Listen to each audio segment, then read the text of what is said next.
Everybody, so Dr Sage Wolfe. I've been teaching Wolfe non-surgical for the past like 12 years for Braveheart Nation and the Doc Detox. And so what that deals with is scar tissue crystallization and calcification. I will go more into that of what that actually means. And so today we're going to be going over on like the highway to health. Like what is that for us and what does that mean for us? Because having a perfect day is different in everybody's ideology of what that means to myself. Does it mean I have perfect mobility? Does it mean my emotions are balanced? Does it mean that my relationships are healthy? Does it mean that the relationship with myself is healthy? So it's all these different plays that come into play, but we have to look at ourselves as a because we kind of get caught in that little rat race and the same hamster wheel day in, day out. And we get caught up because our world is very manipulated. It's very easy to get caught up in the everyday fast food, fast lifestyle, no time for family, no time for friends, no time for myself. And we get put on the back burner because, yes, we will always put our friends and family before us. And that becomes detrimental to our health. So why am I out here and what am I doing during this? Welcome. What am I doing during this? Everybody loves to go to the Everybody goes always. He's not a comedian. He's not gonna make fun of you, okay? And so where does it all begin? It all begins in our thought process. Our thought process controls everything. Where the mind goes, the body must follow. So are you a conscious creator or are you running an unhealthy program? Because we have programs embedded to us and it's not your fault. Our families were pretty messed up. We weren't raised around the best environment at all times. And it doesn't mean you need to have a perfect lifestyle. There's no such thing as a perfect lifestyle. There's striving for a perfect day, but knowing it's not achievable because my body is always going to change. My goals for myself are always going to change. And so it starts with the mind. So are you in a parasympathetic every morning? Do you start the day looking at yourself with your eyes in the mirror and saying, I truly honor and respect you and I will protect you today. And no matter what comes in, I'm not going to let these outer energies affect this being because I only get one meat sack and I want to take care of it. And so that's the truth, though, because yes, sure, you're a spiritual being. You have come around a lot of times, but I like this body. I don't want to give up on it just yet. I want it to last as long as possible and I want it to be as vital as possible. So where the mind goes, the body must follow. And most people's minds are in the gutter. So they're thinking of the stresses of not having enough financial status. They're thinking that their health is deteriorating while they're not doing anything about it. They're worried about their family not doing anything about their health while they get put on the back burner. And so then I lose the hydration. The hydration is number one. I would always go to hydration first, but are you hydrating with the proper water? Because people just drink tap water. And nowadays, we do live in a matrix. And when it says like break free from the matrix, like that, it's real, guys. They're like, it's so easy to get duped with the system nowadays. And I see it. And I saw it with myself growing up. And I'm so grateful that I had somebody to just like keep me aware because I still made a lot of mistakes to put me to where I'm at today but I'm glad I made those mistakes because there's nothing to regret. I just don't want to do the same thing over again because that's just called stupidity and insanity. And so, am I hydrating with the proper water? What I drink is normally structured water, and then I hydrogenate that. Why do we do hydrogen? So people are always like worried about their pH. I have an alkaline unit. I have reverse osmosis. I have all this. So I'm like, oh, you got reverse osmosis. Do you have cancer? Then why do you have it? You're drinking dead water. So you should be mineralizing that or finding the alkalinity that works for you if you had something along those lines. Other than that, you should just be drinking the highest vibrational water that you can find, which would be something like structured water. And I'm not saying go buy our structured units because there is other structured units out there that have different types of proprietary blends of crystals and gemstones in it. But it's like a fast running river.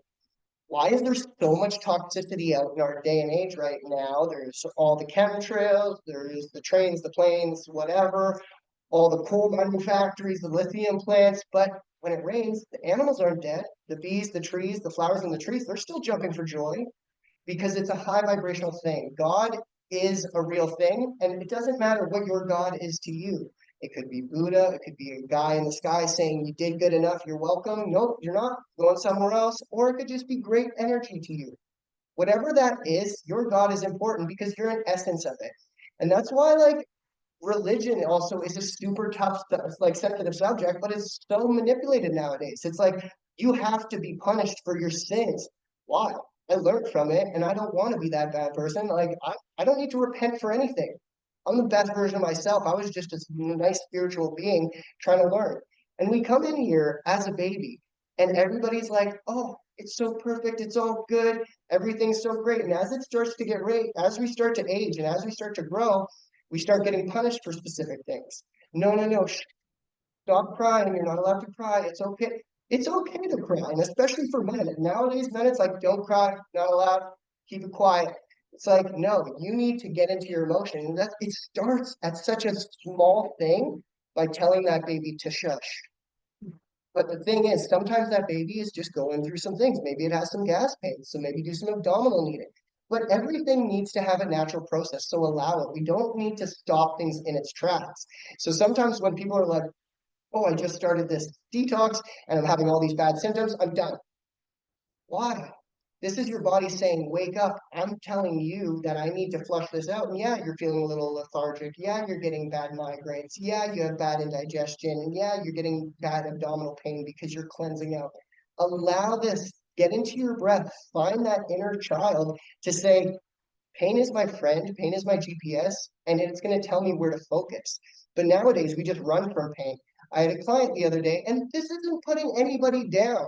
But don't come into a treatment and expect me to open up all the scar tissue, crystallization, calcification, and you tell me that you're taking 10 Percocets a day, or sorry, 10 Tylenol 3s a day and 2 Percocets to numb out the pain because it's so bad. Well, it's very contraindications because you're putting inflammation in as I'm trying to remove it. You need to find a match with the body to say, yes, I know I've been living in pain, but it's telling me to wake up. So hydration is number one, as I was talking about. I always want to start off with like something like structured water. If not, go get really good spring water. Guys, you're not far from Canmore. So it's like, go get, come on in, darling. And so you're not far from Canmore. So go get some natural spring water and start drinking that. And the thing is, it's not just the water that we need though now, because our foods are completely diminished from the soil. There's not a lot out there for us to actually truly be mineralized. I'm out here doing tons of thermography and heavy metal tests. Lorraine, have you seen one person here that is perfect in their minerals? Nobody. Nobody has a perfect mineral balance anymore because we are all so depleted. We're depleted because we live in a state called hack. What is that state? That state is what is tying you up in knots in your abdomen. That state is what is making you not able to eliminate. And that state is what is binding your tissues.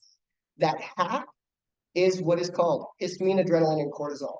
That is our negative hormones that are killing you silently. And then we have our amazing hormones that put me into a parasympathetic, and that would be my daily dose of love, my dopamine, oxytocin, serotonin, and endorphins.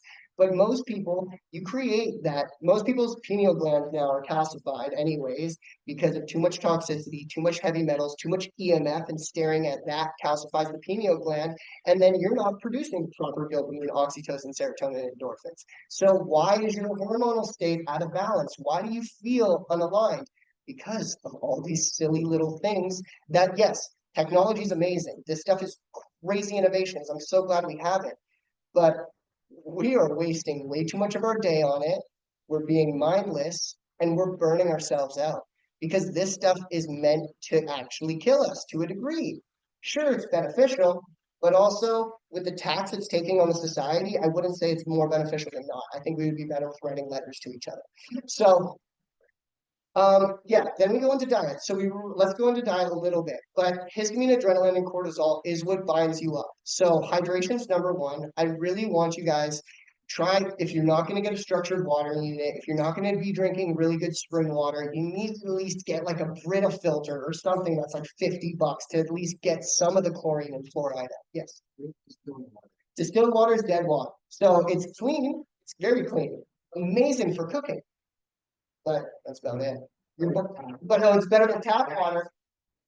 No, not anymore. So distilled water, just because it has if you wanted to give life to that distilled water, you're going to take a good pinch of Himalayan salt or Celtic sea salt. Himalayan salt has 62 minerals, Celtic salt has 82 minerals, and then Baja sea salt, you can order it online, has 92 minerals. It's the closest to sea moss gel. But your water has to get absorbed through the tissue. That's the only way. That's how it gets absorbed into the cells, but it has to get absorbed into the tissue first. So most people are hydrated. You drink 2 to 3 liters of water a day, and you probably pee 16 times a day. Oh yeah. What? Because you don't have enough mineralization. Your body is demineralized. So it's just going right through you. So your cells actually aren't even flushing. So you're not getting the proper detoxification from even the water.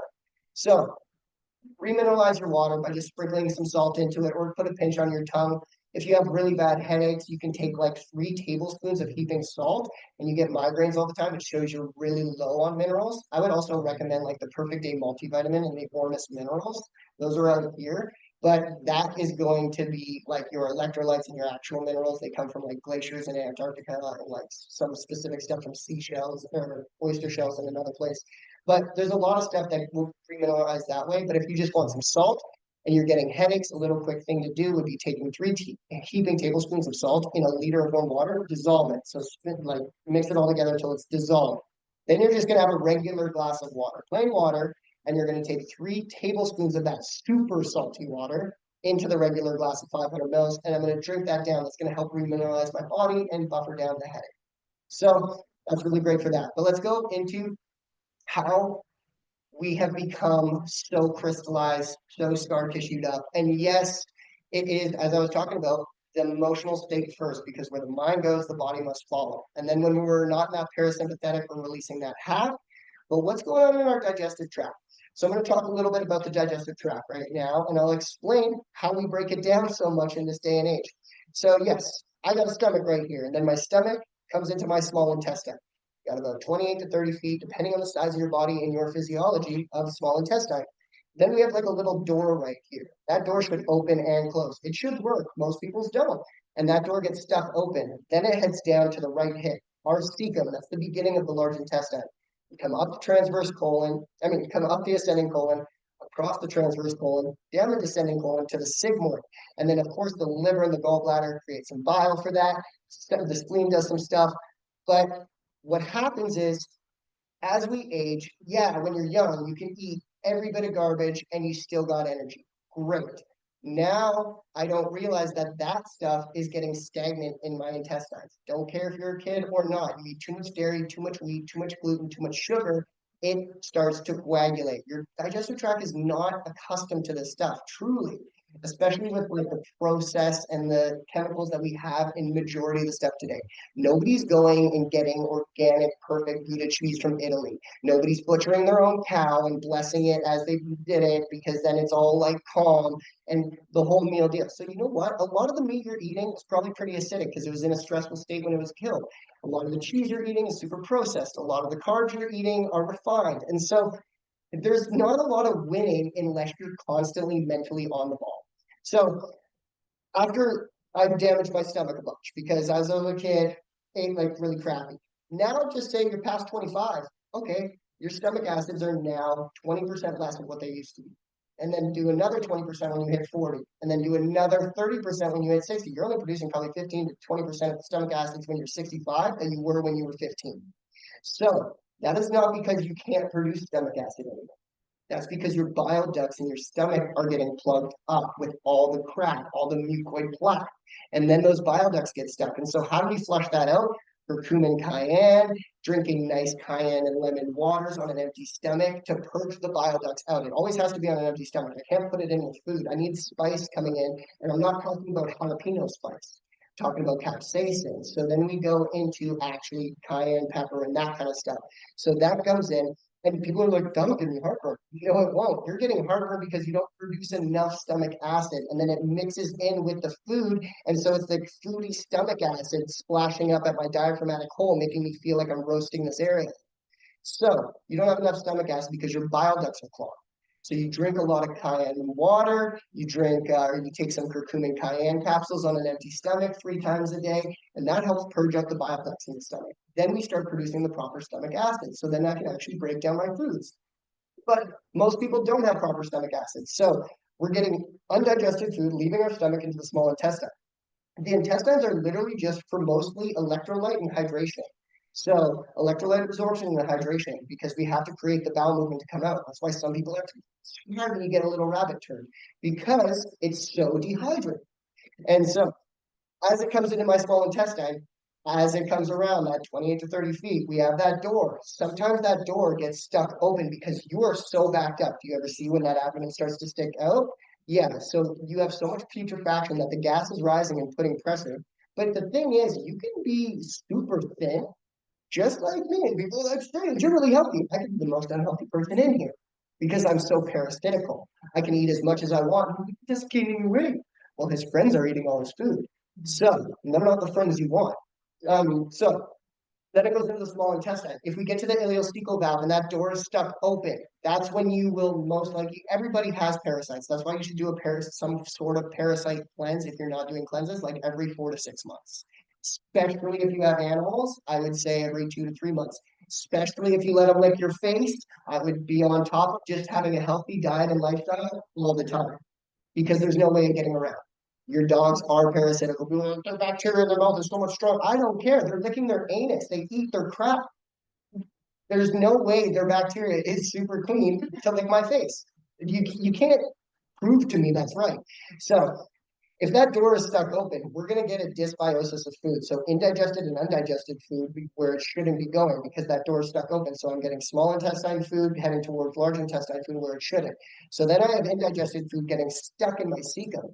Then my cecum starts to putrefy. So this is the area of a breeding ground for most parasites, the cecum, the right hip. And then as stuff comes up the ascending colon, you're really dehydrated. So then that poop starts to turn to plaque. I've had people, crazy story. People don't even believe this story, but it's real. So that was in World War II. I worked on it when I was 19. So this was about like, yeah, almost 11 years ago. And so I worked on this gentleman. He was about 92 years old, did his abdomen about 5, 6 times. Really great. He was getting relief pain because he was getting super bad hip pain because most number one joint replacement in the world right now is hips because the large intestine has seeped so much waste out. The largest joint to steal calcium from is the hips. So that's where I go to. So that's just our soup bowl. That's what we call it. So I worked his abdomen a few times, and then his bowels started to really slow down. And I was like, because we're removing a lot of the plaque off the lining of the intestinal wall. But I was like, can you do that? And he can't do that on us. He can't get on the ground and do his thing. He's 94 years old. So I was like, we're going to send you for a bunch of colonics. So I sent him to a great colonic center where you can look at your stuff afterwards. And on the fourth colonic, there was like all these red cherry pit seed things in there. And he was like, what the hell is that? I can't, I haven't eaten anything like those were the reserves I had in World War II. They got stuck to the lining of the intestinal wall because if you have diverticulitis and diverticulosis, you might not even know, but you have these pockets now. You guys have about, like, if you think about it, 7 feet of large intestine, 28 feet of small intestine. I almost got 40 feet of colon in there. How much waste can actually stay? A lot. And then it's not just that long, it can expand. And the thing about the lining of the intestinal wall, this is where we get duped. Yes, our bodies are so amazing at detoxing, but they're fast at it. And we do stuff for a long period of time. We get caught in a bad routine. I've smoked cigarettes for 45 years. I drink a pack of beer every night for the past 7 years. It's years. It's not like you were bad for the weekend. You get caught in a shitty program. And that's the thing. We need to change that program by doing mirror work, self-love work, love band work, recall healing, and going back where my traumas originated from and recreating that story and say, screw that. That's not the person. That's the old me. I'm way stronger than that person was because I know I'm an infinite light energy being and I will surpass that. So the lining of the intestinal wall is called a peritoneum. That peritoneal replenishes itself every 7 days. Amazing. But you haven't been unhealthy for 7 days. You haven't been healthy for 7 days. It's been years of this stuff. So the cellular regeneration is not coming back to the same intestinal tract as it was when you were 7, 10, 15 years old. And also, some people already have a compromised immune system coming into this world. You were triple vaccinated when you were born, you were C-section. There's a lot of things that can compromise. The mom was in complete stress, the husband left her. You know what I mean? There's just so many plays that can be why this is harping on us and making this weight feel like it's binding down. So that peritoneal lining is very thin and it replenishes itself every 7 days. But as I was saying, you're not healthy for 7 days and you're not healthy for 7 days. And so as that cellular structure of that lining comes back, it's not as strong as it was. So actually what's coming back together has like little tiny, it's now kind of like a cheesecloth. So it has all these little holes in it. So now when I'm eating and my bowel movement comes in, I like, I'm make sure you take a little slide. Please.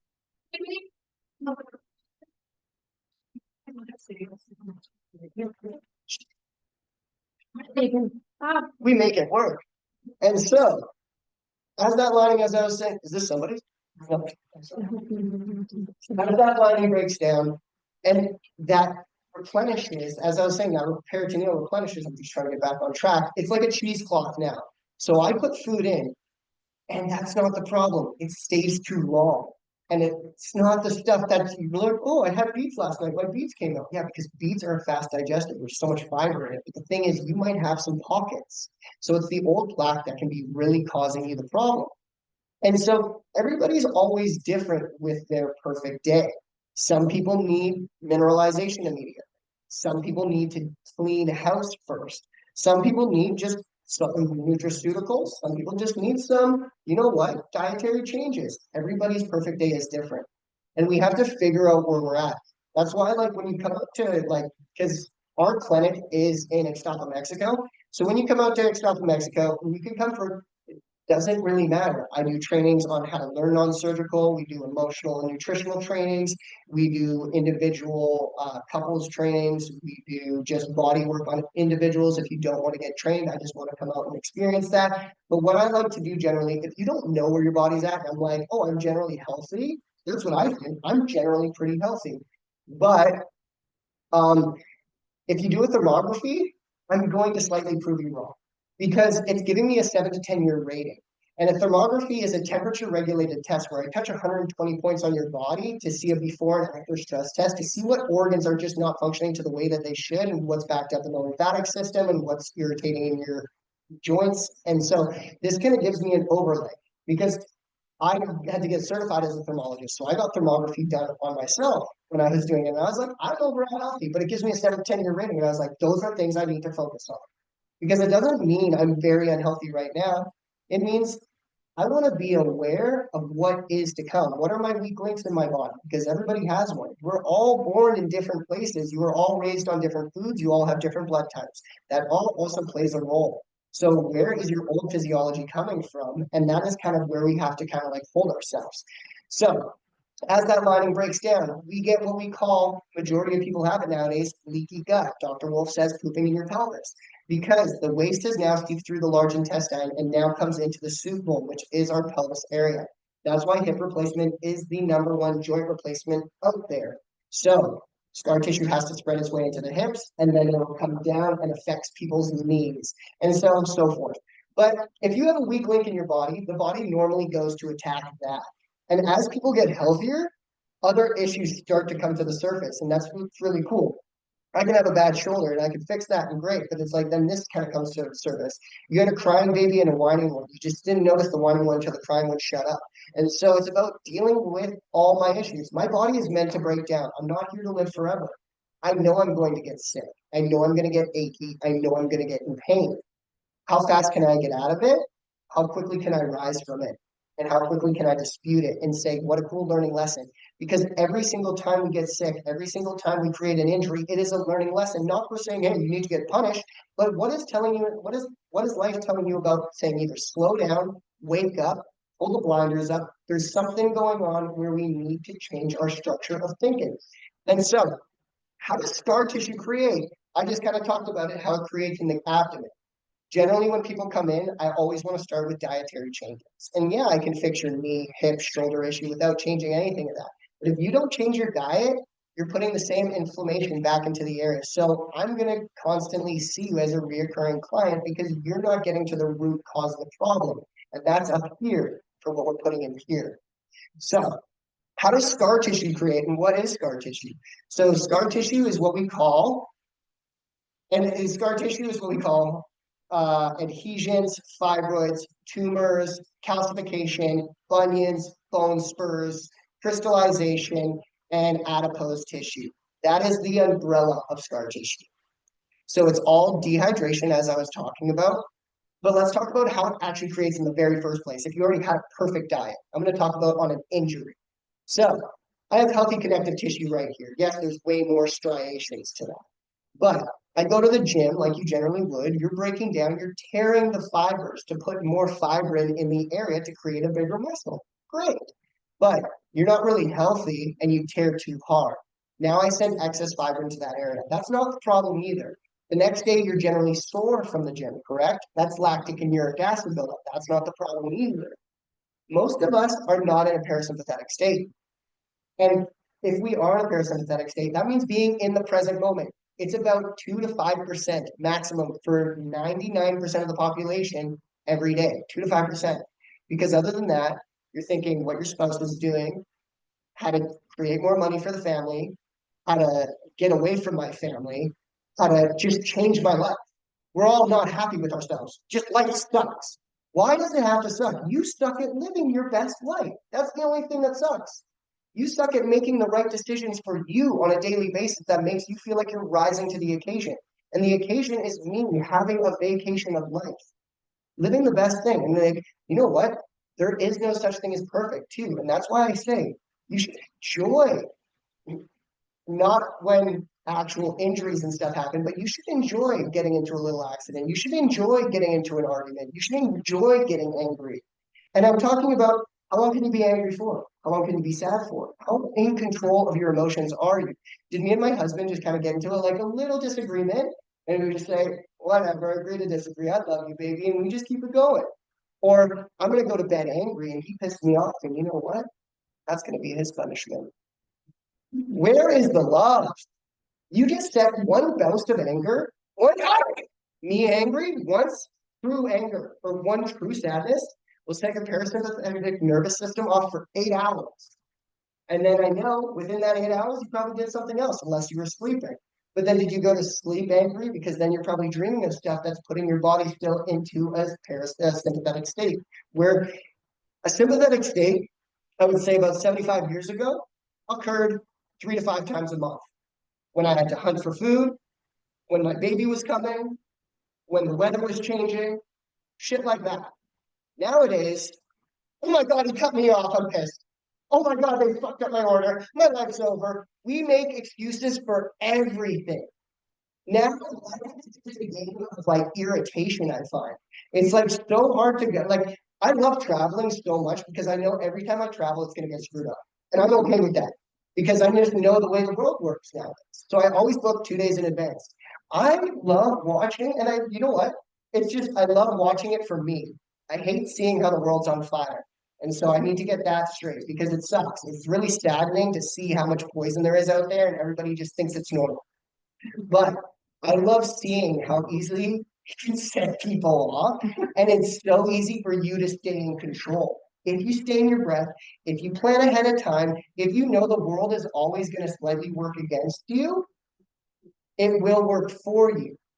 Because then you're always ready to pivot and give it. I'm always not saying like, I don't always want to have a backup plan, but I always want to know that if I need to have one, I'm solid. I'm solid up here and I'm solid in here, my physical body and my mentality, because I don't want to be ever in an acidic state where I'm attacking myself. And that's majority of the population today. And so I want to talk about how the scar tissue creates. So a really healthy body, we have lactic and uric acid and fiber going in there after we break something down. So I'll talk about when we break a bone too, because it's very similar. But you go to the gym, you tear a little bit. It's actually attacking the body to a degree, but you're wanting to build, you're wanting to strengthen. That also is great. But if you don't have proper hydration and proper nutrition, you're also stealing mineralization from your bones and from other areas. That's why osteopenia and osteoporosis is so big nowadays, because people live such an acidic lifestyle, even if they are very healthy. And that's why, like, where the mind goes, the body must follow. And I love making this analogy because it's so true. You've seen the 75-year-old, the 80-year-old who smokes 2 packs a day, drinks beer, eats like shit. And he is, how do you feel? I'm stiff, but I'm good. He loves his life. She loves her life. Like, they're so content with that. She loves going to bingo, drinking her wine every night. She's so stoked on that. So her body's going to last until her spirit can't. And so, like, until her spirit can't take this meat sack anymore, or it's just like, I'm too toxic. But then it's like, oh, that 35-year-old vegan who's that weight trains 4 times a week, why did he just get stage 4 lung cancer? Because he hates himself and he's living that program because he's running away from something and he's trying to become something that's not him. He's not actually getting into his authentic self. So it's where's the disconnect in the mind and the body? But so I go to the gym and I want to go in a parasympathetic state. I'm not going to work out because had a stressful day. I want to work out because this is my joy. And so I go to the gym because I don't want to work out in a acidic state. Remember, histamine, adrenaline, and cortisol attacks. Dopamine, oxytocin, serotonin, endorphins relaxes, heals. So healthy tissue, you tear a bunch. Fibrin, lactic, and uric acid sits in this area. That's not a problem. You're sore the next day. You can build.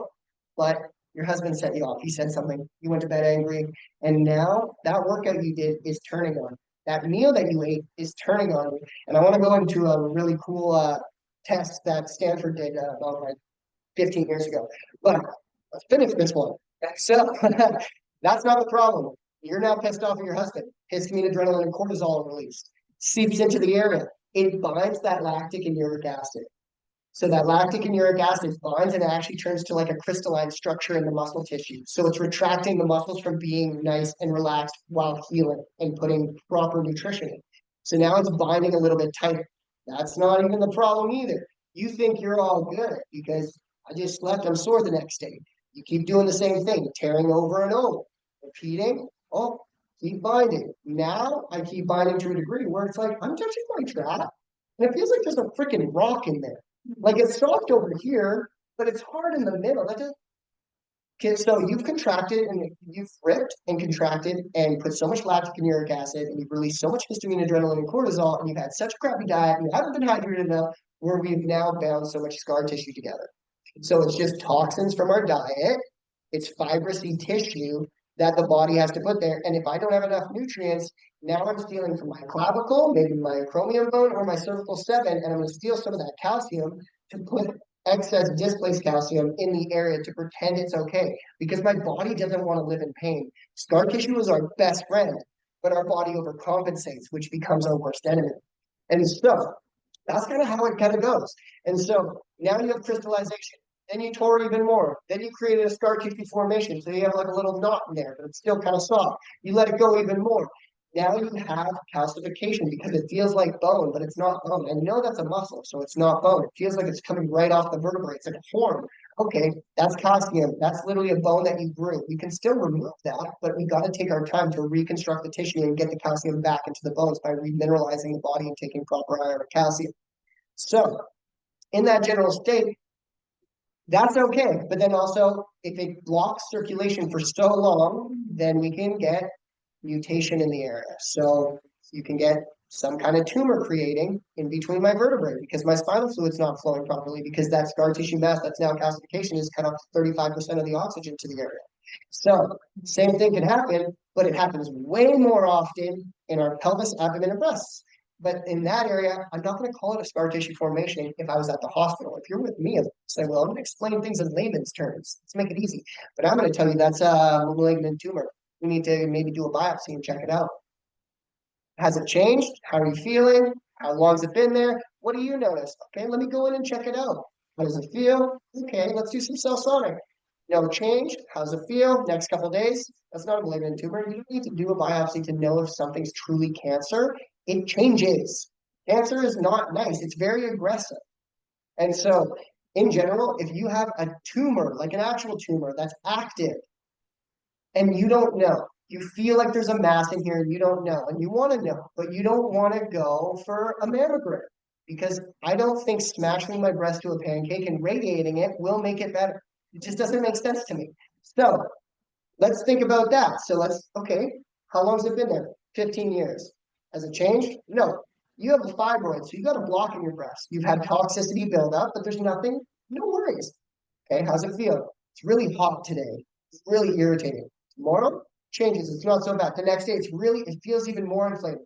I'm not going to say you have it, but I'm going to say there's some mutation in those cells right now. We need to get on par. But if the breasts are compromised, I already know your pelvis is compromised because everything starts in the Holy Grail. Breasts are amazing. Yes, they're nurturing. Yes, they give life to babies, but they're fat sacs. So what stores in fat? Toxicity. So if I'm overloaded with toxins down here, that's the next place I have to go to. So generally, Girls who have breast issues, even if they don't think they have a compromised pelvis, like you do. So focus there first. And so that's going to be doing stuff like the vaginal infusions, belly button therapy. And I'm going to be showing that today. I'm going to show you how to clap your lymph system because I always want you guys to go home with something. So, um, so belly button therapy, getting into your breath, abdominal kneading, maybe some non-surgical, cell sonic, that stuff is going to be the best. So that is how we create scar tissue. That's how it gets created in general. Yes, you can have in the abdomen, we have the tearing of the large intestine. That waste comes out. So think about something really gross where it shouldn't be. Tissue gets inflamed. If the tissue's inflamed, my body has to send fiber in there too. Then the organ tissue starts sticking together. And we normally want it to slip past each other. So if you come in here and you feel like really hard compaction areas, we probably have some icky, sticky stuff there that needs to get pulled apart lovingly. And that's why like belly button therapy and clapping are #1 for everybody. It's literally like $80 to have like the best easy lymphatic drainage abdominal clearance in your own home. And most people that get it hardly do it. So this is where it shows where's our lack of self-love. It's really low. And that's the sad thing nowadays, because you're not feeding your spirit with the things it truly desires. You're just living life aimlessly. You gotta find your passion. You gotta find your purpose. And it doesn't mean, oh, I don't know. Like, if you don't know what it is at 50, who cares? You don't know what it is at 70, who cares? Try. Stop being so afraid. We all live in this false evidence appearing real. Like, it's even myself, guys. Like, stupid things like this. Like, am I really tired to you guys right now? No. I was talking to Lorraine yesterday. I'm like, I'm nervous for the ball, man. I had 9 non-surgicals today.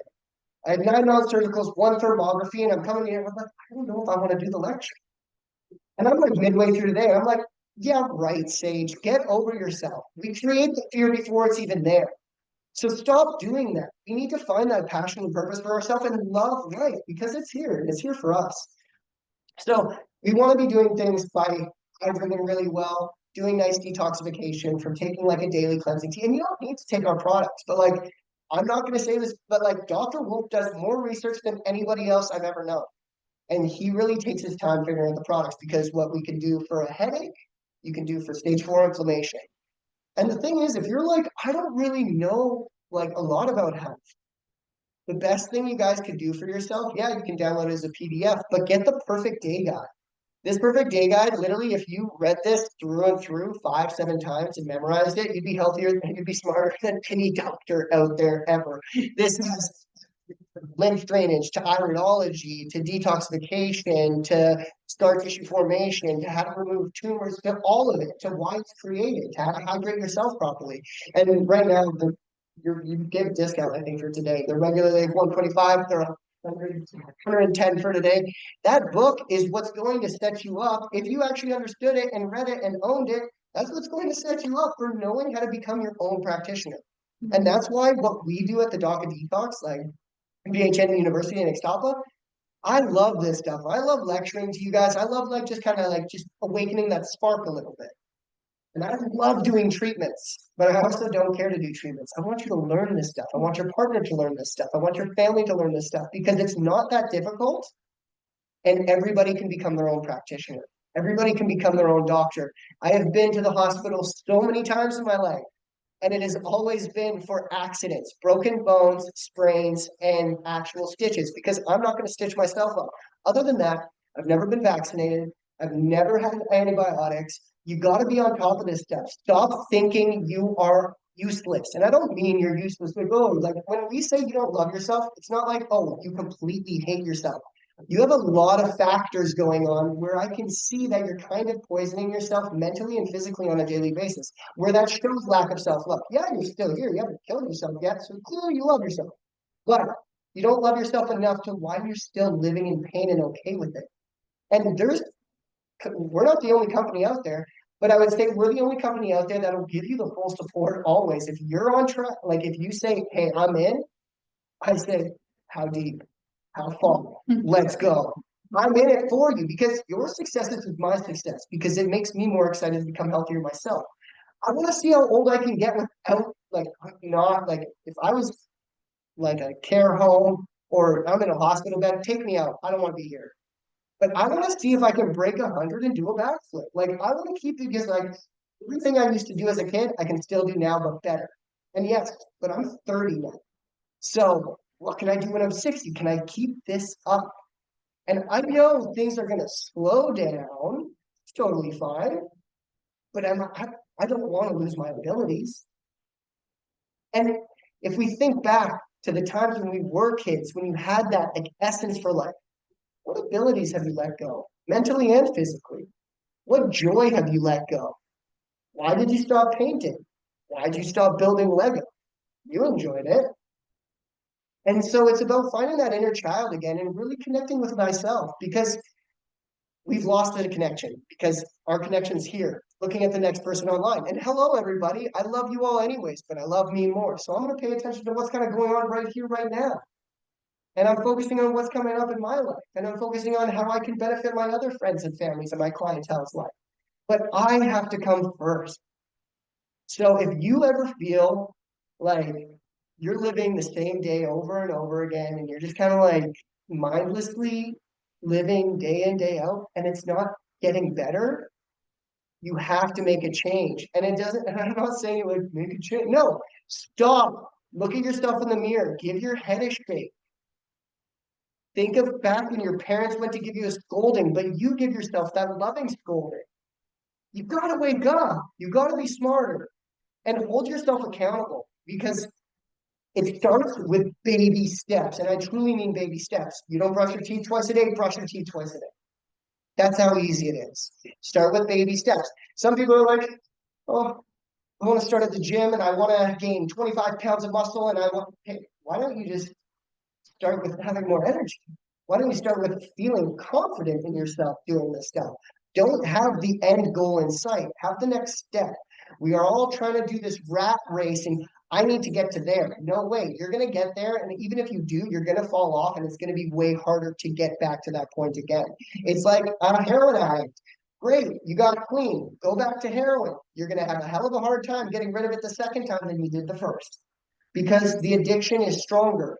You lost that confidence. You lost that relationship with yourself.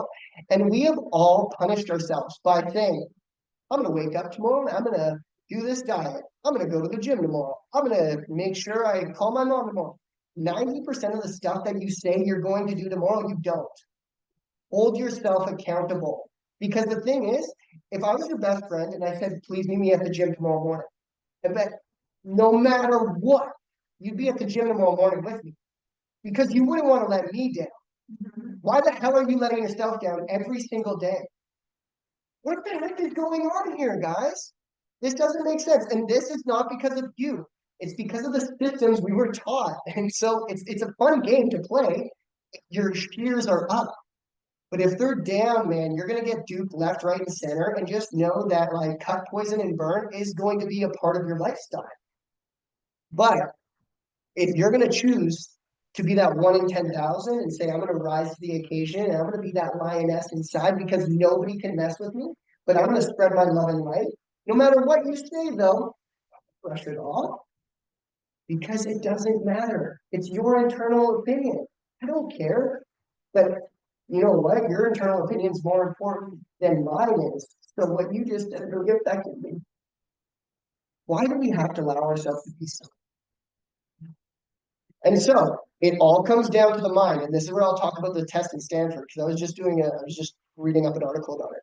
So 15 years ago, the Stanford students did this amazing test on these rabbits. They fed them the worst carbohydrate diets. Sad, but you got to do tests somehow. So they fed them the worst carbohydrate diets. One of the diets, we threw the food at them. They had to eat it themselves.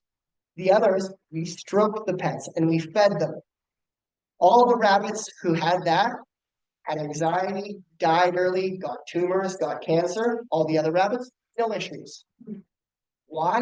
Because it's the state we're eating in. So, who are you eating around? Are you eating around people you love? Or are you angry when you're eating? I don't care if you ate a salad. That salad is attacking you. Vegetables are alive, baby. Same thing with meat, but meat is dead. But meat has no nutrient. Like meat still has nutrients in it that is like lively, but meat is dead. Vegetables are more alive. Vegetables, if you're not in a parasympathetic, vegetables will be way more detrimental on your body than meat ever would, than a carnivore diet would, if I don't enjoy the diet. So I'm like, oh my God, I have to eat these damn salads and smoothies and this shit sucks, and I just want to eat carbs. That stuff is going to attack you internally. You're going to have gas, bloating, irritable bowel syndrome, gout. You're going to have maybe oxalate buildup, like because everything is going to attack you. I'm not giving love to that meal. But certain situations, if I stroke myself and I'm eating around people that I love and I'm happy and we're talking about beautiful things and I'm chewing my foods to liquids and I'm chewing my liquids, and then I know I'm creating a good saliva base, then my enzymatic state is correct. When it comes down into my stomach, and I've already done my stomach acid purge, I'm digesting like perfect, no issues. So then things shouldn't get stiff. And yeah, you can get stiff because you're low on essential fatty acids and other things around that sort, but it just depends on how it goes. So, like I was saying, the gut is everything. The mind is first, but we are first. You are. And you need to start looking at yourself in a mirror because, yes, you're a spiritual being, but all you see is physical. And I got to be honest, that's all you see. You're not in a meditative state most of the day. You're not relaxed and you're not feeling like higher powers coming into you and you're super strong. So you're 99% of the time looking at physical. So treat life as a physical because it is. Everything is physical, but it's all energy. So where does my energy lie? Because the energy is my spirit. That's my chi, that's my aura, that's my chakras. So where does my energy lie? So don't lie to yourself. Other than that, I'm gonna get a belly button therapy out and I'm gonna get a clapper out because I want to go over how you guys can at least stimulate some stuff. Yeah, we can do perfect day diets on you, and you can get a consultation from Lorraine. Like I have practitioners here, Jesse, Lorraine. You do amazing work, but you don't do non-surgical. But yeah, we do amazing work at the Wellness Hub, but my practitioners here do non-surgical. They do cell-sonic. Cell-sonic is, we'll talk about the cell-sonic because people don't really understand the cell-sonic. So, cell-sonic is made as a love harmonic. It's 25,000 volts. It sounds dangerous, but guys, in each individual cell in your body, you have 1.4 volts. In your whole body, you have 50 trillion cells. So that means you have 4.5 trillion volts going through your body at all times. You are an electrical being. You got power, baby. But you don't really understand that. You just think you're big from it. So, but in general, we have an area. What the Cellsonic was invented for was breaking up kidney stones and gallstones in a non-invasive way. We don't want to cut open the body, but I want to break up that scar tissue. So it puts pulses, and it's VIPP pulses, so very intense pressure pulses, and it doesn't hurt that bad, but it hurts. It's probably crazy enough hot. No, but it doesn't hurt that bad, but it goes in and it breaks up and it stimulates the cells to it either shakes the cell out and puts so much energy in it that it's clean, or it destroys it and recreates a new cell because it's so damaged. And so if you have scar tissue buildup, if you have large calcification, if you have mutated cells. And so it was invented for scar tissue crystallization and calcification. So if it was made for gallstones and kidney stones and that's made out of calcium, why wouldn't it work for a hip? That has too much calcium on it. Why would it work for a low back? That has too much calcium on it. So it works for all of that stuff. But it also stimulates cellular regeneration. And so if you have mutated cells, you've been vaccinated with a lot of vaccines, especially the ones that just got released. A lot of that stuff gets stored within our glabella, our pituitary gland, and our spinal. Uh-oh. And our spinal fluid. And so that is like what I would do to kind of clean that stuff up and then to help get my lymphatic system moving. And then so it's like getting on a perfect day diet, what works for you, what works for your like lifestyle in itself. But most of the time I try to do a perfect day ketogenic diet for myself. So yes, I do eat meat. People always ask. I always eat free-range organic meat, doesn't matter. I need it grass-fed, I need it free-range eggs. I want it all just natural. If I'm going to eat meat, it's going to be the best because I deserve the best. And people always think, and it's very funny though, because people are always like, it's so expensive. It's really not. Go to the butcher, go to your farmers, go to that side. I know it's winter time right now, so your vegetables are through the roof. There's no getting around that. I apologize. That's life. Move to Mexico. It's a joke. And so, But like, there's no getting around that. But like, you can do like nice vegetable soups during the winter, but keep like more of a fresh and raw diet, especially if you have a stagnant lifestyle. If you're like a very hard worker, you're on the construction site all the time. You know what? I still want nice leafy greens and stuff going in, but you can have a high protein diet. You deserve it. You're amping out that energy all day. But as long as you have a fast digestive tract, because if that meat is staying in too long, it putrefies. But then if I have a very stagnant lifestyle, like I have a desk job, and I don't mean you don't deserve meat, but you don't deserve meat. You didn't earn it. You can do like juices and smoothies and avocados, and you're not going to diminish. You can have black beans, and chickpeas, and all that stuff as your protein if you want, but you have a very stagnant lifestyle. So if you're not like using the body, we don't deserve like heavy proteins. Like proteins and starches shouldn't go together. It should always be either starches and vegetables or proteins and vegetables. And if you do have a plate of protein, starch, and vegetable, and you don't want to be rude, I'm going to always go vegetable, protein, starch last. So just a little tip. But I'm going to go over belly button therapy and clapping because that is what is so important for everybody to just keep things moving. And it's the most simple thing. You guys don't even need to purchase the devices if you don't want to. And that's where, like, and I'm not saying it's a bad thing, but it says where we hold ourselves right now. So it's like, I'm not even worth $90. So it's like, okay, sounds good. You can take a spatula at home, take a sock, and take that sock around. It'll be similar. It's not going to be as nice because it's not that round little belly button buddy, but and the spatula, if it's not round and it's flat, it might feel a little like jagged, but 1, 2 socks, tape that, and it will work to a degree. And then this is the clapper. You can use your hands, but your hands do get tired. The clapping with your hands is the best because you're also stimulating another meridian. But if you're clapping for a elongated period of time, it gets annoying. I'm going to show this stuff standing up, but generally this should be on your bedside table. And I'm going to do like what your morning routine for everybody in the world should be. So most people who have like bad teeth, yeah, thank you. I have one from earlier. So most people have like got bad teeth nowadays, really bad gum disease, most like periodontitis, all this kind of stuff, bleeding in the gums. What is that? Gum disease is gum disease. So too much putrefaction in the gut. Gas rises. As that air rises, gas carries bacteria because this was all waste. That waste rises up and then it hangs out in my mouth during the day and at night, especially if I'm burping, farting, being really into having bad indigestion or IBS and stuff like that. Then I know that your teeth and your gum line is compromised because your teeth are your only external bones. That is a fact. And so we want to really care for this area because it's way more vulnerable than most. So belly button therapy, it should be on your bedside table. I would wake up first thing in the morning, never drink water right away. You're gonna, if you do get water, get a little bit in your mouth, swish it around, and spit. Get that bacteria out of your mouth from the night you were sleeping. Unless you sleep with mouth tape on, you spit first thing in the morning. Because everybody's like, oh, I wake up in the morning and then I have an upset stomach.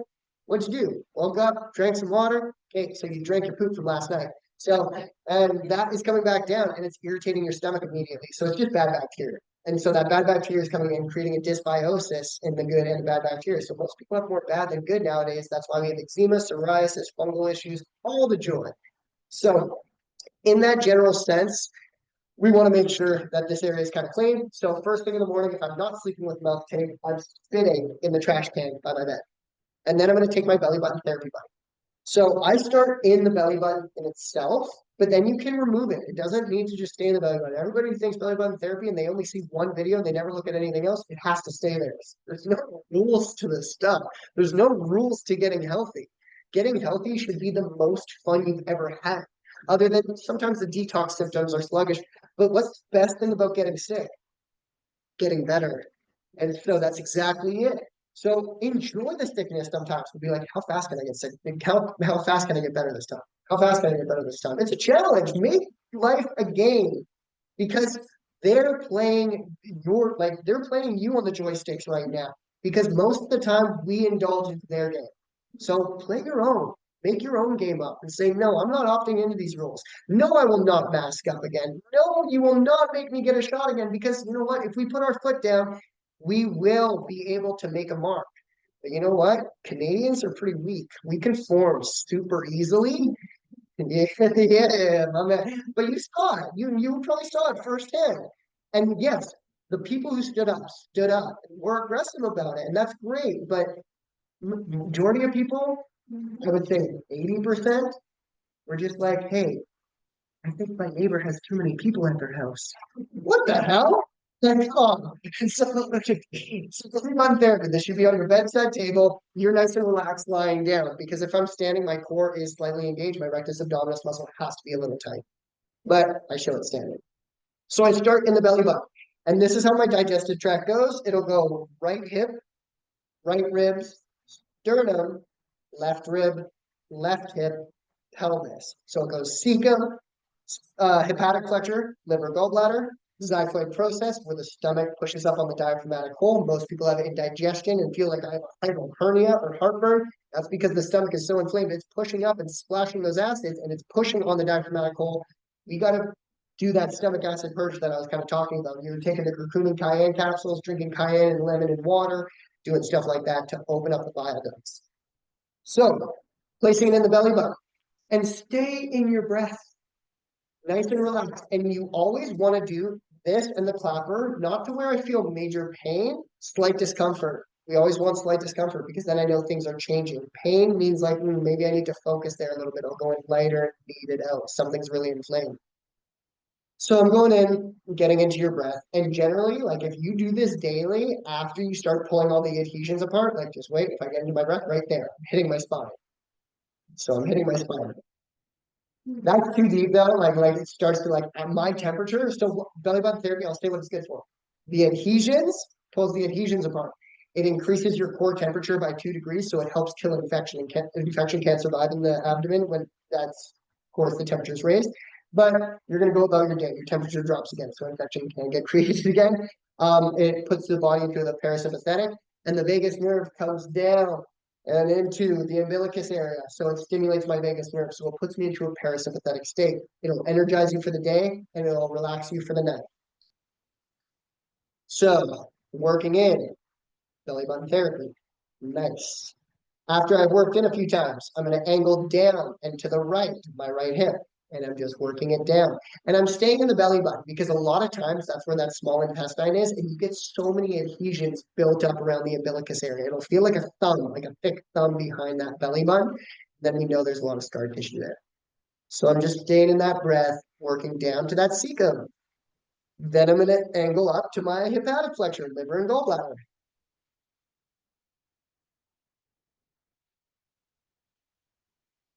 After I've came up into that hepatic flexure, and it's about 15 to 20 pumps per area, you're going to work up into the xiphoid process area. But if I'm somebody who struggles with heartburn, somebody who struggles with that indigestion, my food just doesn't feel like it's getting down, do not come up. You're going to place it out of the belly button immediately and come above or just below the diaphragm. And you're going to work down and to the left towards my stomach. So I'm pushing that stomach back down towards where it should go, away from that diaphragmatic hole. So if you get that indigestion, heartburn stuff, don't pull up there, go down. But staying in that belly button, and I want to angle my way up. Occasionally. So like I think I would still try the stomach acid purge, or that food that you're eating does not agree with you. So it's either one or another. You might have a little bit of clogged bile ducts, but that food is just, because if it's very occasionally, what's the food setting you off? So just try to clock that. So then angle up towards that stomach. Most people have a little bit of pain here because their stomach is inflamed. And then a lot of people have pain right here because the sigmoid is the last turn of that large intestine. That's where most people will have colon cancer. And you will get a lot of like clay type waste stuck in there. And that's why you're trying to push that last turd out so hard. So then I'm working down into the sigmoid, staying in my breath, and then finish angling down towards my prostate or ovaries. I only have one. So after I've angled down, I did that whole surrounding. That should only take you about 2 minutes. But as you're doing it, you're like, 2 areas bug me, my cecum and my stomach. So then you're going to remove it out of the belly button. And if I was a woman and I've had cesareans along my abdominal area, you're going to put a little bit of oil because cesarean sections, those scars, Girls don't do a lot of stuff with that. So if you do have an incision and you start to work it, normally the skin is very frail and it tears easily. So you got to start clapping it and making it more accustomed to circulation because it will tear easily. But I will apply a little bit of oil along that line. And I'm going to work that suture line pulling up, pulling down, pulling into it. And you're going to feel like bands and strands getting pulled apart along that incision. And so, yes, getting abdominal restoration is going to be way more beneficial than this guy. But nothing is going to ever beat this guy for you at home to do this kind of stuff, to move your bowel movements out. And you're going to notice, like afterwards, I did this the other day too. Like, I was just like, oh, gotta go to the washroom. Like, it's going to move stuff around immediately for you. So, I felt just saying I had irritation in my cecum and my stomach. So I'm placing it right into the cecum area. So off my hip, where that whole section of that cecum is. And I'm going to play my angles. So I'm going to pull up.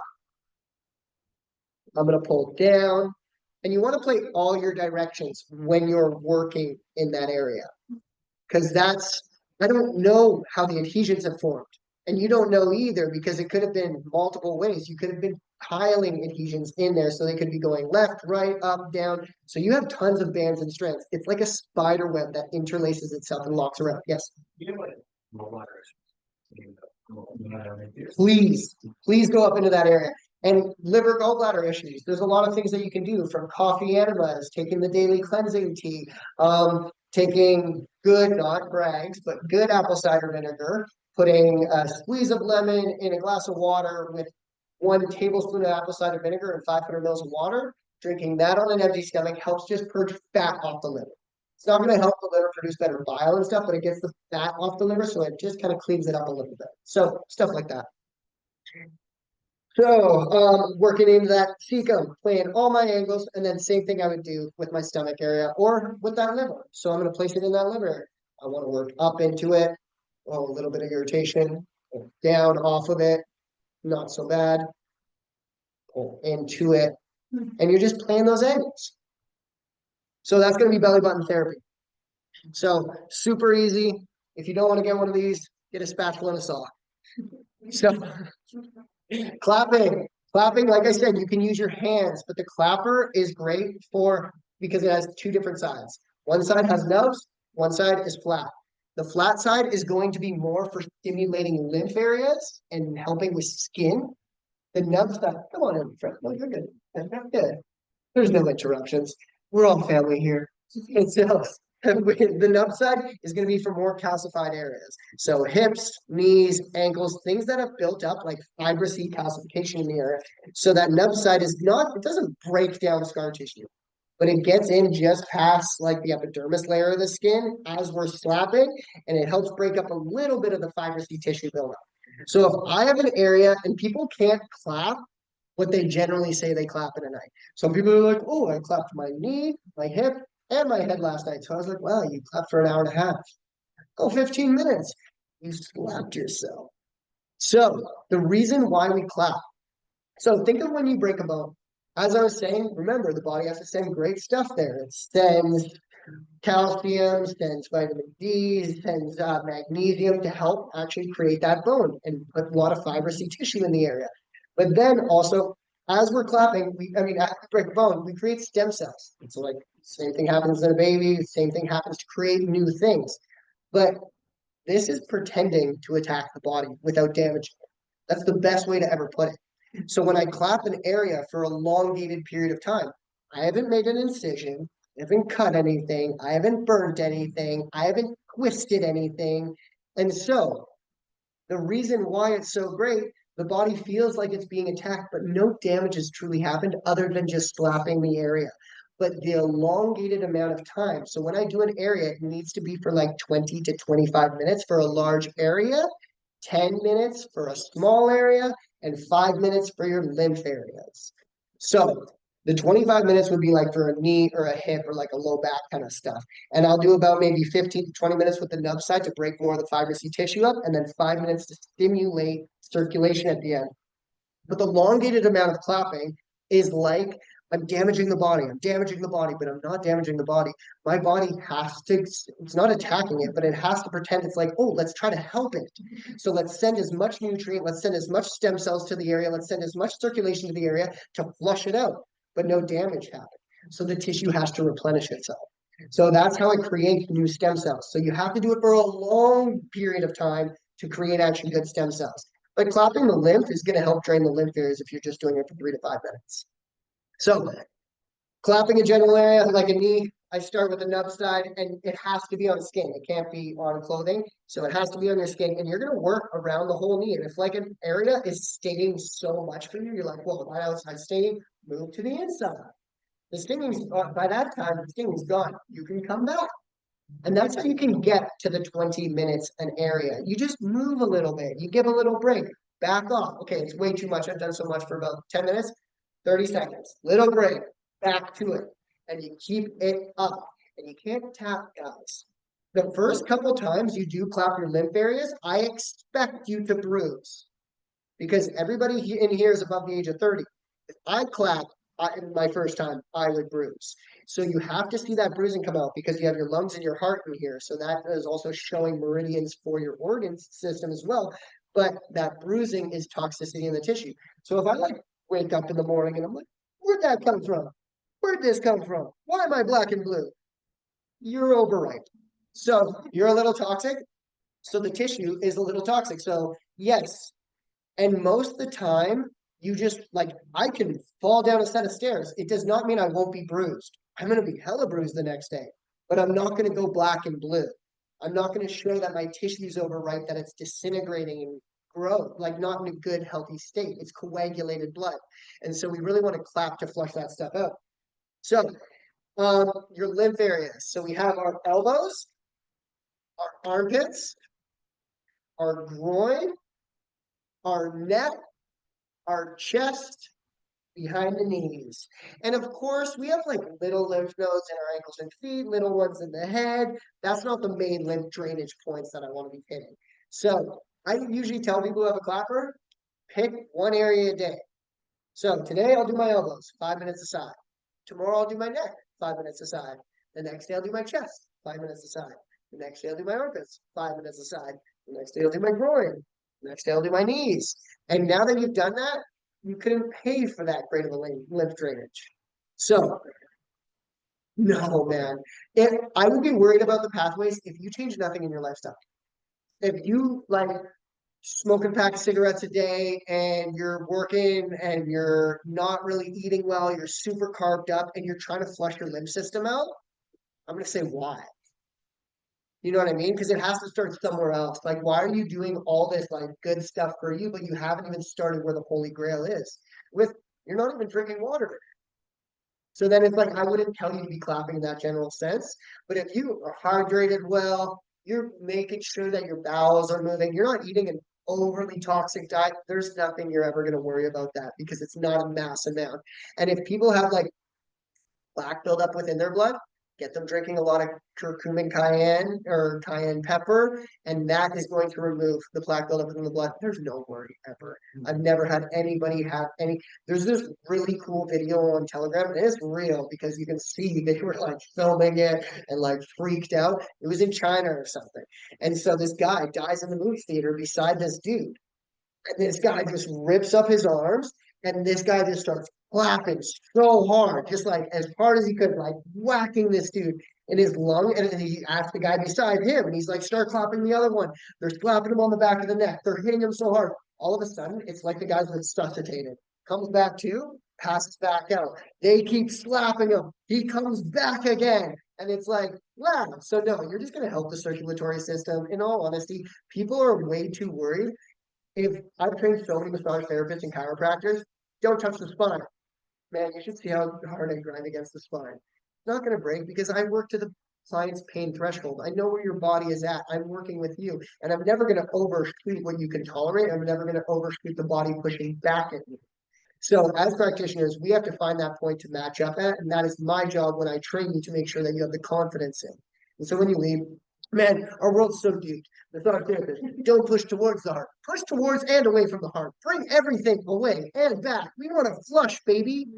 That's what it's for. And everybody's like, but the heart's a pump. Nope, the lungs are a pump. The heart is a valve. And so bring it to it, allow it to flush, and then you'll be at bay. So all good there. But that is clapping. So big areas, nub side, and then flat side at the end for just a little bit. And that's more if it's calcification, limitation in the hips, knees, ankles, a lot of tension in the head and occiput. It stings a little bit, but our skull is not one bone. It is 8 bones, and those are connected by suture lines. That's why like some kids have weird shaped heads and other kids have weird shaped heads because they slept on one side way longer than another as their skull was forming, and now they have like that odd shape. And everybody has a different shaped skull because of the way we sleep. And but that's why it's like some of the kids with the back cone head, it's like the parents did not rotate them at all when they were sleeping. They just slept on the back all the time. So it just says that they were not personally aware. But so these suture lines, our skull structure can change. So if I've had major migraines, sure, you could have had a couple concussions in your life, some whiplash, car accidents, all this stuff can cause scar tissue along those suture lines, causing effect around C1 and into your cervical spine. But I'm going to start clapping these suture lines to open that up, to cause better neural pathways, to cause better circulation, and then those headaches should pretty much subside. If not, it's either neck or occiput. If you still have major headaches, mineralization issue. So then that's where we go. So clapping is like your best friend, but I use it so much for my lymph areas. That's what I like to do because I don't really have many physical issues. All right, so that's going to be kind of what? What is that thing called? This is just called a clapper. Yeah, so that's pretty much where I'm going to kind of hold us on what I want to talk about today, but I want to take some time for questions. So does anybody have any questions on health, well-being, lifestyle? And if not, me and Lorraine are going to be talking about what's upcoming in the next few, after Christmas. I don't even know what month it is. But yes, please. So we're going to go, I'll just kind of, so please just hands up and I'm going to go one by one. Yes, please. Yeah. Are they So you're getting a bit from it. How bioavailable is it for your body? So that's really hard for me to say depending on where your health state is at. So I wouldn't say it's like a fixer upper. No, because on your body is full of cells, and on each individual cell, you have these things called hormone receptors. These hormone receptors over time, but these hormone receptors are like hairs, and they look like little hairs if you look at a cell very in depth. And over time, because every cell is different. So this cell needs more magnesium. This cell needs more potassium. This cell needs more calcium. Like everything is always communicating something different. And they're trying to bring different minerals into different areas of my body, depending on what I need at the time. And so over time, though, because we're so toxic and the cell load gets so backed up with mucoid plaque, not moving our bowels, those hairs on the outside of the cell start to turn in. And so you can take all the supplements till the cows come home. You got expensive poop, my friend. That's about it.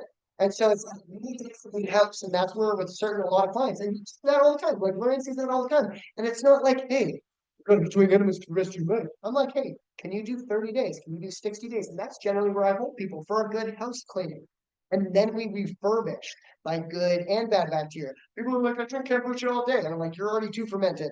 You got to clean out, and then we bring the stuff in right. But nobody should be, most of the time, not nobody, but like I would say 7% of the population that love their fermented food should not be on their fermented foods because they're too rotten inside anyways. So in that general sense, are you taking them? Is that what you're asking? No. I think if you're really healthy and you have a great circulatory system and lymphatic system and you're young, I think they're great for like strength training, calming your nervous system down because there's different patches for different things. So it just depends on your state. And even if you're like, oh, I'm really backed up and toxic, it's gonna help a bit. But I would also say, man, it could be a lot of placebo too. Like, I can give you cardboard and I'm like, it's a joint. You smoke it. You're like, I think I feel high. Like, it's similar to that, man. Like, so if you believe it, it's going to work. And that's the same thing with the bunny rabbits. One was getting fed and one was getting fed the same stuff, but love. So if I like, it's like this patch, I know that the patches work a bit, but do they work to 10% or 80%? and it'll also be the acceptance of you. But I know they work, but not to the degree that they say. It's not like fix low vacuum speeds. Here's your business. I would be out of business, or I'd be in that business. What's the brand that you're talking about? Because there's like 4 different brands. Lifeway. Yeah, and so they have different patches for like different also like levels because they can give you also minerals and also for like calming the nervous system. There's some for like relaxing the muscle tissue. There's some for better circulation. So it just depends on the one. Yes, you go for it. I have a classified vein, and with the copper work, then Please start clapping it. Yes. So you want to be hanging around a lot of like the curcumin cayenne though as well. Cayenne is your best, like cayenne, cinnamon, ginger, garlic are all thermogenic herbs and they're just natural. It's cheap. It's right there. So start chewing on a clove of garlic here and there. It's tough, but it's great. Start drinking some cayenne. Put extra cinnamon on your apples. All of these are going to help open up these arterial pathways. And remember, guys, oh, not remember, I haven't told you. What a trick. So, so guys, eating 1 meal of meat a day, and I eat meat, like I said, but did you deserve it? Because 1 meal of meat a day will slow your endothelial system down by 27%. And your endothelial system is what allows the blood flow to come through your arteries. So if I slowed that down by 27%, and I have scar tissue buildup on my hip, and my digestion's off, how much circulation are you truly getting to the area? Maybe 50%? So it's like a lot of life is being cut off. So start clapping like crazy. You can do clapping the lymph area first, and then clap the veins because I wanted to flush towards that. Also do vascular flushing on the area. You could do castor oil packs. You can do dry skin brushing. So all of that is going to be great for the veins. The best for redoing anything with major circulatory issues, though, is going to be part of the Power Pack healing. It's not right here, but she's going to get one. But it's in the works. Cardio med bed. The cardio med bed is just strapped around your legs, calves, your abdomen area, and it contracts in between heartbeats, and it'll regrow arteries throughout the body. So any kind of varicose veins, stuff like that. Yeah, yeah, it'll regrow arteries. Check it out. Like check out go to the powerpackhealing.com. Powerpackhealing.com and check out the cardio med bed. You'll have a more understanding of how amazing it truly is. So for circulatory issues, that would be the #1 thing we have. And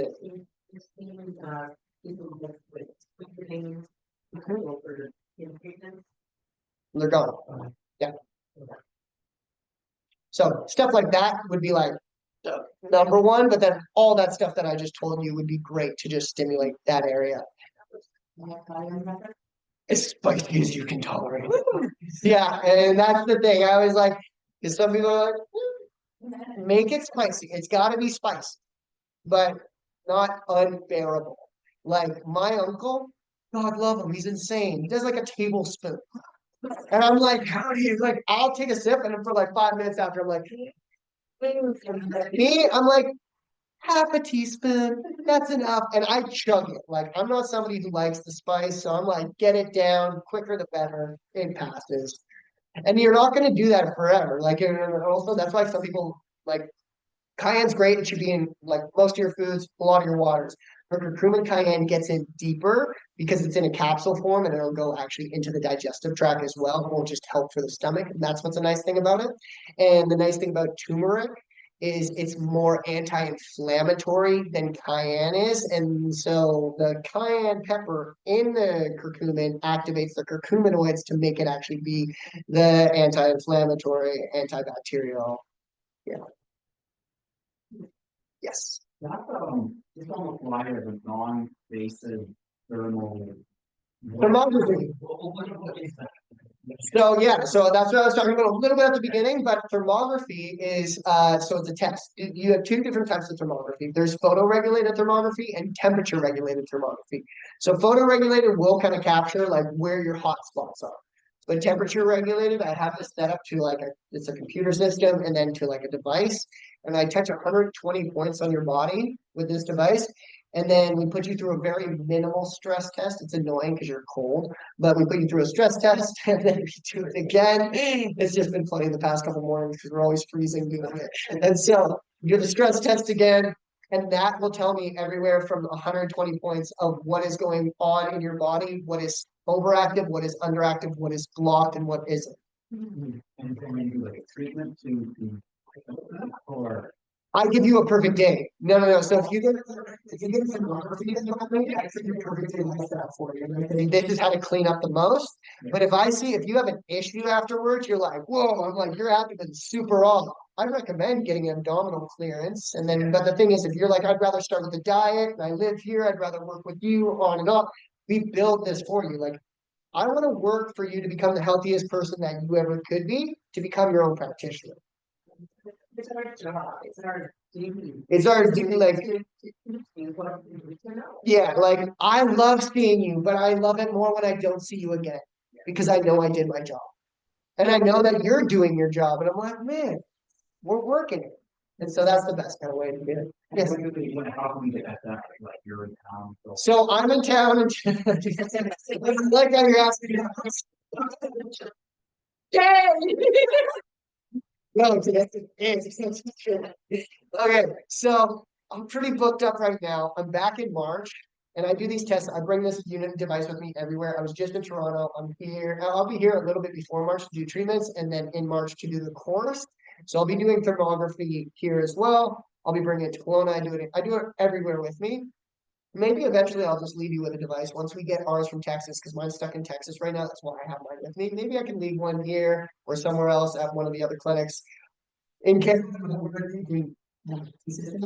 I bring it with me, you book in, but you have to follow the protocol. Like the entire protocol. So like if you're on any supplementation, on any like anything in general, if you do any like you can't do anything like day of, you can't brush your teeth, you can't brush your hair, you can't like touch your body. Like there's like a little rule sheet to do before you come in. But that's what we do. And don't forget our wall, that's who you are. I just told him during the stand down. Oh yeah. So that is my father. Okay. Yeah. So he teaches the whole life coach, and for the past 10 years, I teach the Wolfe non-surgical. So yeah, we just kind of work together. You guys have a clinic in Florida, right? So we have our distribution clinic in Kelowna, and yeah, they do like more massage and stuff out of there. And then when I go there, I do more of the non-surgicals and all this testing as well. But yeah, we have like a distribution center there. We have a distribution center in Texas that I also do treatments out of when I'm there. But then our clinic is in Mexico now. And you train massage therapists too, and like you might get with the helmet as well. What? You have a modality of training massage therapists. Oh, dude, I've trained chiropractors, massage therapists, doctors, acupuncturists. I've trained everything. And it's non-surgical. But I teach them non-surgical. I change up their program. And so, like, yeah, I teach effleurage massage and how to manipulate body parts as well. You come take the non-surgical course, you're going to see, like, I show you how to take a part from head to toe. Like, every single part. And every part takes an hour to take apart. Like, a massage therapist will massage your body in an hour. I take an hour to do your low back. And that's not done yet. You know what I mean? And so what we've been taught is very superficial and BS because there's no one pill fixes all. There's no blink my eyes and I'm fixed. There's no, you're healed. And if I was, you might as well call me God. So none of us have that power in us. None of us. And that is finding the power within to say, hey, I'm going to show this person the best tools that I possibly have learned from this amazing experience that I've been on. And that is going to be Wolfe non-surgical that I find. Because in all honesty, if I found a better modality to do it, because I love body work, like I'm a personal trainer, got certified in massage, got certified in nutrition, love non-surgical, got my doctorate in naturopathic medicine, but none of it matters. If I found something better, I would do it. If there was something to get healthier faster, I would do it. But there isn't. It's about finding that love for yourself, finding the perfect day diet that works with your blood type, your lifestyle, your physiology, and your digestive tract. Because even if your blood type says, hey, you can't handle meat, and you eat meat and you've never felt better in your life and you eat it, then you might need meat in your diet. You know what I mean? So it's like there's no exact formula. And your perfect day, if you've done it for the next 9 months, it's probably going to be pretty different a year from now because we change. I'm going to lose that. Now I have different goals. Yes. Yeah, can you talk, speak to the pineal and how they. Decalcify it. Very difficult unless you're going to do like the fastest way would be self-sauna because it's you wouldn't be spending a lot of money because it's such a small area. I would be doing it 3 times and about 100 pulses. So that's going to run you $150 over the next 3 sessions. That's really nothing to decalcify the pineal. That's the fastest way to do it. If not, I'm going to get something crazy about humic acid because heavy metals store within the head. That starts to calcify this area. I'm going to get you clapping your forehead and doing tapping up here. I'm going to get you doing one-shot therapy from your lacrimal bones throughout your brow bones so we can help the drainage down into the sinuses because it has to come through our OAS points and down in. So I would open this whole brow bone area up. I would even clap back by C1, the cervical spine, where it inserts, because that fluid back here could be pretty toxic, causing it to be inflamed from one end to another. Like I say, with people with like low back issues, 60% of the time, if they haven't had an injury, it's coming from their abdomen. That waste roots through, causes inflammation on the other side. What's right behind this? My sacrum, my SI joint, very stiff back here. So your pelvis is very compromised. But that would be the fastest way to do it would be first. Then it would be you could chew on lemon seeds. Lemon seeds contain more lithium than any other food substance on the planet. So it reconstructs cellular activity in the brain. So it helps reverse Alzheimer's and dementia, but it'll also help decalcify that pineal gland. So chew on lemon seeds, take a bunch of black diamond, take some fulvic acid, clap this area, do some stone, start doing maybe some far infrared sauna to really get the lymph moving well. Just nice things like that. And hydrate well, because if the brain's dehydrated, which will be the first thing to dehydrate, so if you're not hydrated well, the brain's dehydrated, this is going to it's going to detoxify. Use some partial structured water because we were talking about like hydrating water. Yeah. But you like. So there's no filter, and I'll explain that right now. So remember how I was saying there's toxins out there, but nothing's dead. Like think the animals are still alive. That's crazy. That makes no sense. If I had a crazy running waterfally river, and a mile up the river, I poured some toxins in. If it came down through all this dirt and rocks, by the time you're a mile down the road, you could probably drink that water and you won't have an issue. So there's a proprietary blend of crystals and gemstones within this structured water unit, and they're crushed up and turned into the balls. So those balls go in and it goes in, as it goes in, it goes like a double helix. So it goes just like our DNA. And so as it goes into like that, regular tap water, if you looked at it, it's around 2,000 molecules per cell to get absorbed. That's so much stuff. So my body has to waste a lot of energy breaking down just straight up tap water. When it runs through the unit, it'll break it down to 7 molecules per cell. So my body doesn't have to waste a lot of energy to absorb what I really want from that water. And sure, there can be chlorine, fluoride in the water, but you do have a lymphatic system. I hope you still sweat, pee, and poo because that's the only 3 ways it can move. So your body will only take on what it truly needs from the water because most of the time, like I said earlier, if you're not mineralized, you drink a lot of water and you pee a lot during the day. Your cells aren't even taking it on anyways. So it's the frequency that's left behind. And yes, your cells are 98% water. So if you're not getting enough salt to absorb into the tissue, they're not getting it. But it changes the frequency. So now my body, it's sure there's still chlorine or fluoride or some form of heavy metal in the water, but my body's going to dispute that really quickly because it's a negative frequency after it ran through that device, through my lymphatic system. So sweating, peeing, and pooing. And then it only takes what it truly needs from the water. When you drink it, it will feel like lighter on the stomach as well.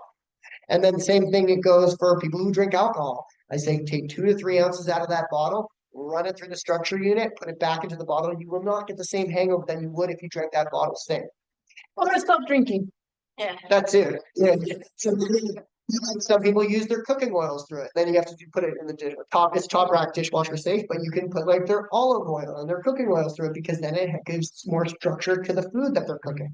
So a lot of people put structured water in their spray bottle when they go out to the restaurants. They spray it a little bit on their food and into their water glass because I can take 1 liter or no, 1 gallon per a swimming pool. And that 1 gallon will structure the swimming pool for 24 hours, unless it sits in sunlight. The only way that it'll truly lose its structure if it sits directly in sunlight. So when you say structure, it's medical cells, Yes, right? exactly. It's more bioavailable pretty much. But it's water, Just make you, like, molecules, smaller. more tangled. Exactly. You can't run boiling water. Break down Boiling? boiling. Boiling water. Yes, no, not boiling water on top of it. But the thing is, it can be hot water. But if it's bubbling, no, same thing with the tea. Like if you're making the tea, you take it off the boiler because it's bubbling and let it, like become still. Then you throw it in because then your earth will get damaged. So yeah, no boiling water, but you can do hot water, no problem. How much is that? Like 395 or something, it's close to that. But it's also like that's the portable unit. You can get house units, you can get pool units, you can get garden units, but that also never breaks down. So it lasts forever. Like that travels with me. I put it under taps in India, Hong Kong, Mexico, and I've never had like major travel or diarrhea. So it must be doing something. Yeah, and like that's the thing with like frequency stuff though. I truly love it. And yes, there is a formulation to it, but if you don't know the true formula, it's like, I don't really know. Like that's how did you receive the email? Yeah, there's like stuff in the sky and satellites, and then there's stuff in the water that says it took the message through the cord all the way to you in seconds. I don't really exactly understand that. Like same thing with radionics, like with our pendants, our crystals. He can update his radionics crystals back at where he's at in his office, and it updates yours on your neck. It's a crystal. How does that work? Radionics, baby. Frequency is everything. Yeah. Questions? Yes. Lowering your cholesterol is, I was hearing you talk about the cinnamon, turmeric, and kind of interesting. Yeah. Is, will that help? That's going to totally help with lowering cholesterol because it'll help remove plaque buildup within the blood. And the reason why we have high cholesterol, you have too much plaque buildup within your arteries and you're not digesting properly and you're not absorbing the cholesterol. Cholesterol is great for you, but if it's absorbed. And so we just need to, you have a little bit too much plaque buildup within the blood, so you're a little too stagnant. We got to get that lymph and the blood moving better. Once that circulatory system kicks in, no way you have high cholesterol. Did you have a question, Joe? We'll go to you next. Where does that all get? So, if you have a headache or what? So if I'm doing the neck, I'm doing both sides. So it's gonna be like 5 minutes on the back. You have your scaling muscles in the front. You have your trapezius muscles and your sternocleidomastoids. So I want you to pretty much where the spine is to the front side, just not on top of the trachea. Yeah, that's gonna be irritating. And so, hello. So and this is how you want to get started. Working it, baby. And then I'm going to work all the way to the occipital ledge. And I'm going to hang out on our occipital ledge, stimulating that blood flow, making me feel vital. This would be, if you were just doing this backside, 20 minutes. 20 minutes. If I did neck and head, but if you do one, just do 10. Build resistance to it first. So learn to like, that's the thing. Trust yourselves, guys. And I was talking about it a little earlier. Small baby steps. You don't really like want to be, hey, my goal is lose 25 pounds, be able to run up the stairs and catch up to my grandchildren. Why don't you just get your bowels moving better? Why don't you choose to wake up the exact same time every day right now? Like hold yourself accountable with the small things. Build that trustful relationship with yourself. Wow, I can trust me. Maybe I'll dip my toe in a little bit more. But it's you breaking that code of honor with yourself so often that makes you such a terrorist. So it's like, I don't trust me anymore. How can I? Instead, you go to the gym tomorrow morning. You didn't. You said you'd have a salad for lunch, and you went to the freaking health food store and you went to go grab the cookie muffin that's gluten free. That's not a salad. Like, it's breaking these small little trusts with ourselves that create this bad program up here saying, I'm not worth it. And then when people do bust, it's like, it's not that big of a deal. That shit's a big deal. Nobody ever crosses my boundary because the thing is, I work in cadence with others. I will do for you more than you'll ever do for me. I want you to do what you can for me. I don't expect anything. Never cross that boundary if I've drawn a line. That's the thing. You better draw that loving line and say, this is where I stand. But no, you're okay with them kind of pushing and stretching it and interfering with it. And then it's just like, life is life. It's not that great, but I'm here. That sucks. That sucks. I don't want to live that life. I want to live a life of joy, harmony, anger for a moment, anxiety for a moment, turning it into excitement, feeling awesome because we deserve it. Yes, and then you. Um, I don't know, it's really related, but, it's kind of now. That. Yeah, spike proteins. I think natural nicotine's totally great. Nicotine in general, through natural nicotine, is amazing. It's actually great for circulation, which is crazy. But I'm not talking about the cigarettes that we can just go buy. Yeah. No, but you're correct. I'm vaccinated by. Okay. So a friend drove organic. My father's not. Cool. And so that's the back and use. Yep. And she did a little bit of it and back it on. Overall, I don't know, it's not only it's not something that helps something. But it is, the youth anyway was. Yep. Because nicotine most definitely. It's kind of like, and then I got some from, a local gal who gets a friend.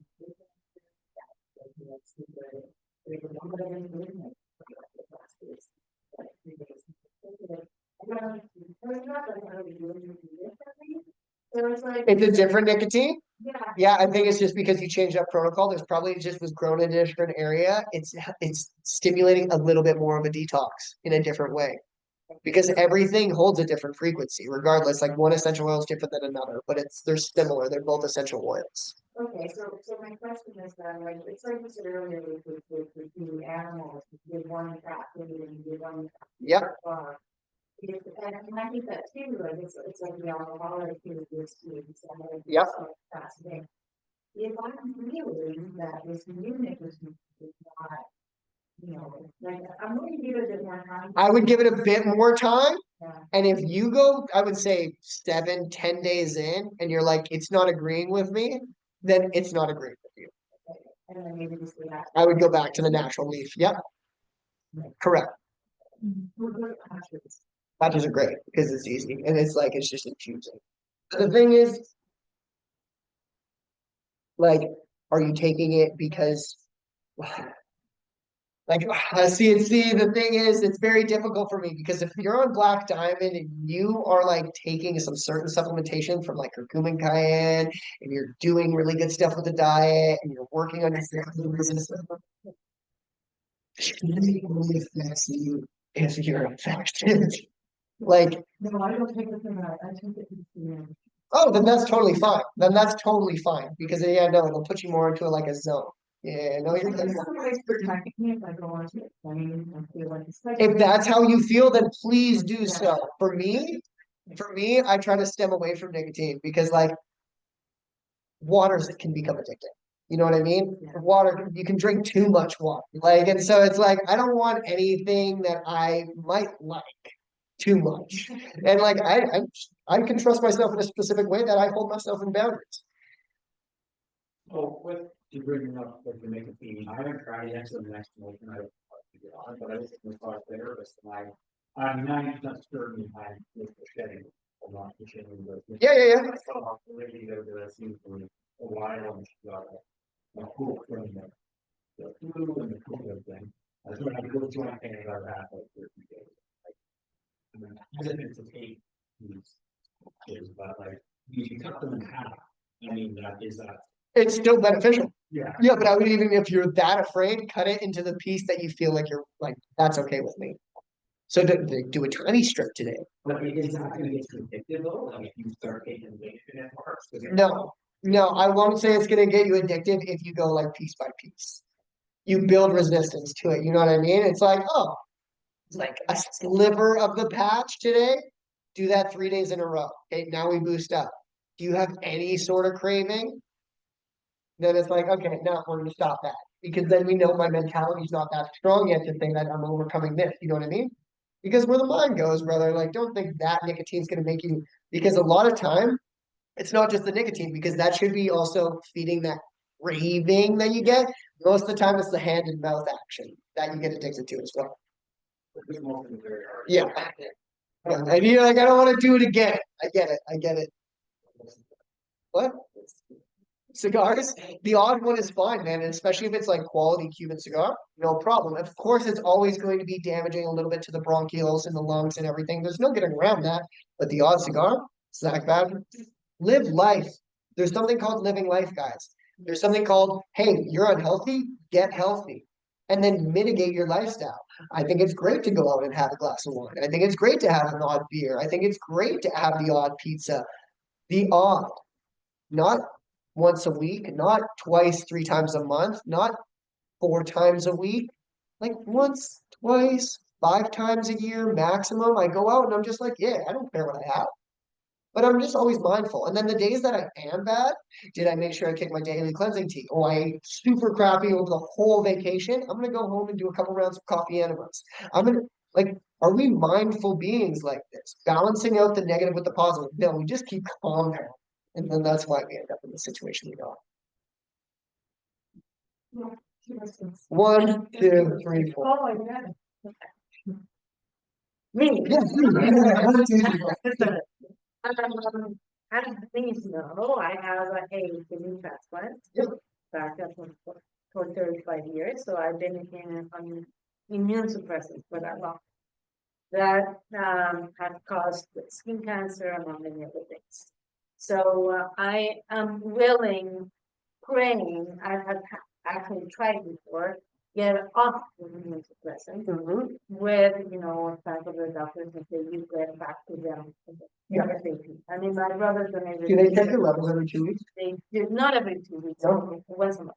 Okay, that's not as much. So I'm gonna get you in contact with my girl Rose as well. And because she's had a kidney transplant and she's already starting to come off hers. And I'll have her explain her process of it. Because yes, it's a possibility, Mhm. but it's a process. Okay. Yes. Okay. Yeah, so we'll get in contact. I'm gonna take the number and I'm gonna get you to hooked up. Excellent, thanks so much. Next, sorry. Anybody? Yeah, you. Come on. What do you recommend for someone that's experiencing, doing what do you think? Sudden vision loss. Yeah, like the starting and a bit Okay, so your peripheral areas. So you're getting a little bit of glaucoma. Tech. Okay, well, that's technically what they would. Yeah. I just talk, and so that's technically what it would be like. The symptom would be called. So, have you had any head traumas or issues like that? Because there's something either affecting your ocular bones or affecting your occipital condyles back here that root right through to the optic nerve. And those occipital condyles, so you could start clapping really thoroughly the occiput to stimulate that area. And in all honesty, I'm seeing a bit of hair loss too. So you don't get a lot of circulation up there. And so this is why this is blocked. And so you want to start clapping for one, but then we might have some heavy metals in the head. So we want to do some of the flushing out. I would get you on the fulvic nano eye drops. I would get you doing a lot of sun gazing first thing in the morning, first thing in last thing in the evening, I guess, as the sun's setting. Doing really good things like that. Carrots are amazing for the eyes, so doing some carrot juice, eating some carrots throughout the day. But if you have a slow digestive tract, maybe steamed or grilled. And then from then on, I would just be taking maybe C60, carbon 60, because that's one of the like miracle molecules that's going to help kind of flush some of the stuff out and really stimulate the eyes. And then other than that, I'm clapping and on surgical back here because there might be some scar tissue along those suture lines causing retraction, then you're just starting to notice a little bit of progression of vision loss. So there's a lot of stuff we could do for it. So there's, Is there a copy of the video or is it? Yeah, I think Yeah, that- yeah. Maybe we're recommending. I don't get them. Does anybody here recommend? I do not. Right, thank you. Yeah, and it's so- Okay, they'll help you out. There's someone online that also feels the same. So, yeah, I might sort of see. What's your question?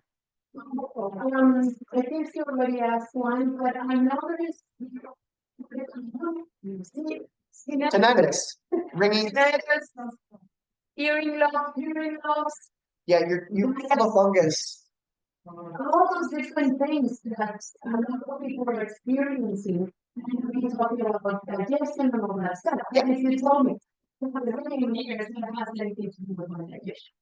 So, like, how do I talk? Like, why do you have tinnitus? So the reason why, it's a canal. Your vagina is a canal. Your nose is a canal. So what is a canal? It's a cave. What's a cave? A breeding ground for bad bacteria. It's very dark in here. And so I'm very mucusy. Oh, I get a lot of earwax. Oh, your digestion's not moving well. So the mucoid plaque has to go somewhere. So what are the ports to drain? Your rectum, your vagina, your nose, your ears, your eyes create little boogers. And then, yes, of course, you can vomit, but we don't want to be vomiting out acid or any kind of bile like that, because then we know stuff is really bad. So, why is this so backed up? Or why are we getting ringing in the ears? So you're so infected and you have maybe had some head trauma at some point. So it's an inflamed area. So my body sends a lot of fibrin to that area to kind of bind and say, hey, it's okay. It's not so inflamed. I don't want you to feel angry. But then that starts wrapping some stuff up around here, around my temporal bone, into my TMJ, choking off into my ear canal. And then that's starting to create ringing in the ears. And so you could stop it, even just tinnitus, like taking your fingers and like you could do one-shot therapy, clapping, but even just taking your fingers and flicking the back, these occipital condyles really hard for like 5 minutes, you might notice it's even like quieter right afterwards. And it's going to come back because we didn't deal with the root cause, the fungus that's building up. So it's like somebody who gets sinusitis. People who have really bad sinus issues generally have hearing issues. People who have hearing issues generally have sinus issues because this canal is completely connected. So if the hearing issues or losing. Yeah, if it's progressive, Yeah. that's exactly why. If you were born deaf, there's nothing I can do.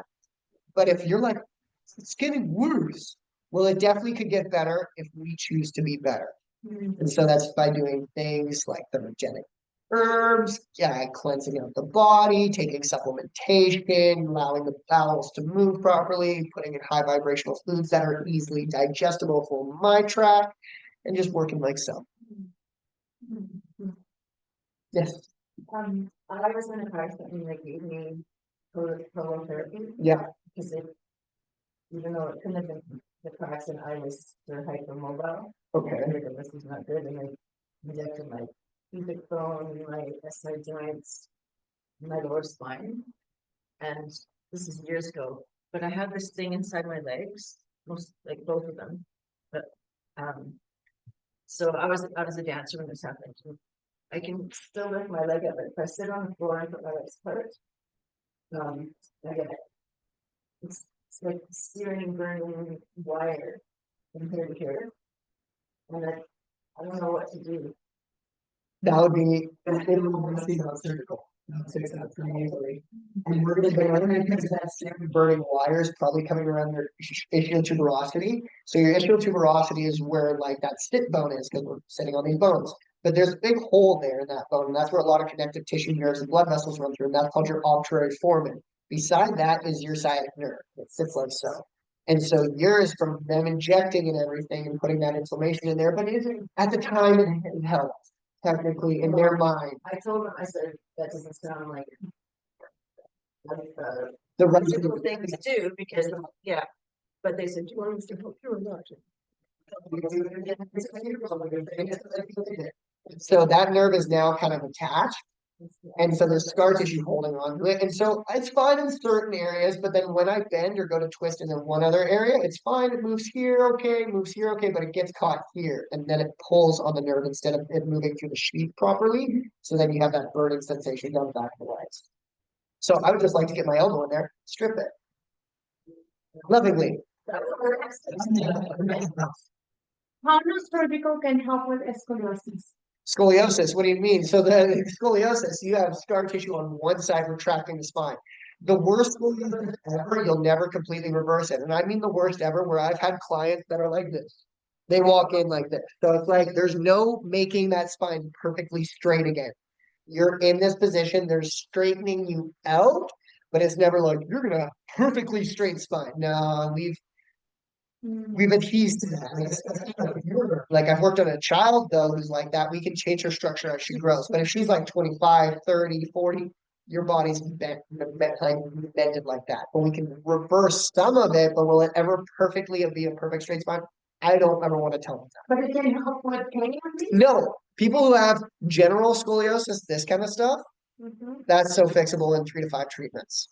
So a little bit of bowing out of the ribs though is a lot harder too, because then calcification comes in between the intercostal muscles and will protrude them. So it's sometimes hard to get that protrusion back in. But if I have a curvature to my spine, because you have like 3 or a couple main spinal issues, spinal stenosis, the discs are too close. Scoliosis is curvature to one side over another. Kyphosis, my head comes forward. Lordosis, I'm inverted down here so that my stomach pops out. So all of those are same issue, scar tissue. But with scoliosis, I would be focusing on the side. So it would just be more of like what I do with my technique, but I would be focusing more on the side that the spine's going to first, and then I strip it back and pull it back into position. So it's a loving, all my treatments are loving, in all honesty, but I push your pain threshold. So I work you to your pain threshold, and I'm going to push you, but I lovingly, it's a lot. We back off. I have the right massage. I let you know you're doing a great job. But it's not, there's no massage, there's no chiropractic, there's no acupuncture that could touch this, because I'm going in and I'm removing years of stuff built up in an hour. So it's, Oh, pardon me. no, it's all good. I was just talking about scoliosis and then you're gonna, With heavy metal, we still have this thing that, like, well, last time I saw her solution for heavy metal was really good. I think that's really risky to me, because that's like, right? Yeah, that's, you guys can stop there, like, there's a million other ways. so you guys have a protocol for heavy metal? Yes, Guys, are you guys familiar with that, like, successful, like, line week? yes. Yeah, and we have all the energy medicine devices for that stuff specifically. Sorry, From what was the question? the question was, do we deal with actual heavy metals, like, and like a good like session of like creating a good program for heavy metal detoxification in Mexico and Lyme disease and mold as well. And that, in all honesty, all of that stuff is like, that's like your specialty, brother. So you come, you have Lyme disease, you're going on the Tesla coil, and I'm going to put you on the Lyme disease protocol. You're going to feel pretty run down for the first couple days. Then we're going to do some dietary changes. We're going to see what's going on with the fungal issues, but I'm going to do a heavy metal test to see what heavy metals are prominent in your diet and what minerals you're lacking. And then we're going to balance those out, and we kind of just keep outputting. But no, we kind of, our testing is doing everything other than like opening you up. Do you think that somebody who's been on Centroid, I was on And come off of it? Yeah. Yes, To heal their thyroid, many times. even if they've been on for 10 years, I haven't, but I've been desiccated. Many times. Yeah, we've had multiple, like, within the past year, multiple clients across the board. That's wonderful. I see you on Monday. Wonderful. Mexico to get. You have them. Yeah. No, they're here for that as well. And then if they didn't know how to do one thing and it just randomly popped up, that's what we're for. Yeah. But my practitioners know how to do 89 to 90% of everything, other than the random stuff that pops up. Plus neuropathic pain due to shingles. Shingles? 11 years ago. Yeah, shingles though is After. shingles. Oh, the thing is, that's not from the shingles. Well, it's from the shingles, but the shingles inflame the area, causing scar tissue wrapping around nerve endings. This is right near your brachial plexus, which is the nerve ending, that cluster that comes down and controls the hand. So then that's getting choked off a little bit. So you just get elbow in there, or you can start clapping it, because clapping will help open up those lymph channels, those circulatory issues. Then that will kind of ease the pain, but it won't deal with like the rooted issue, which then we won't get another one. Okay. Any other questions? Just related to the thyroid and the. Yes. Just quickly. Yeah. If it's not related to teeth. So gum disease or. Is the thyroid related to teeth? Well, I'm saying I had a tonsillitis. Yeah. When I was a child. Yeah. And I think that contributed. Well, yeah, it's a little bit of scar tissue for sure in this area, causing lack of circulation coming down to the area. But remember, Won't affect the jaw. no way. Which I had. Yeah, you clench your jaw because you're up here too much and you're not able to process what you're thinking in a loving way. And so it's like, how do I figure everything out?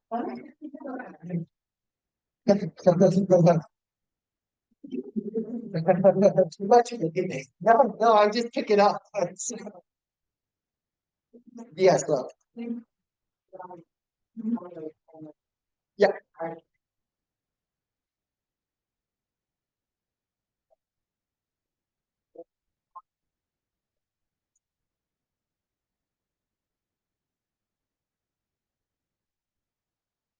It's pretty much part of it's a good reason why we have our emotional state. So yes, I would say it's Yeah, and so it's you said in regards to, I don't know, you said producer, serotonin, oxytocin, all those things. Yeah.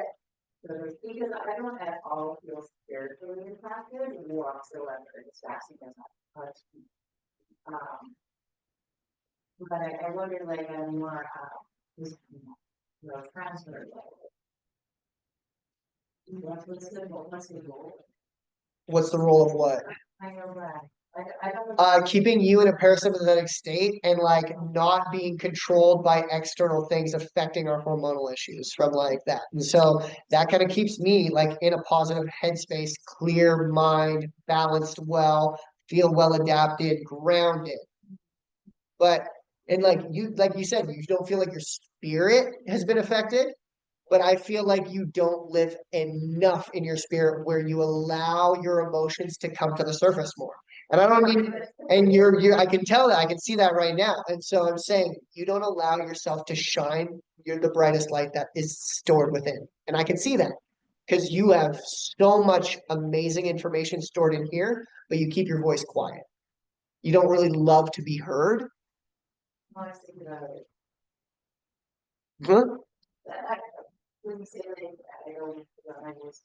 No, because you were saying since you had the vaccine or whatever, you still feel like your spirit hasn't been affected. Yeah, because my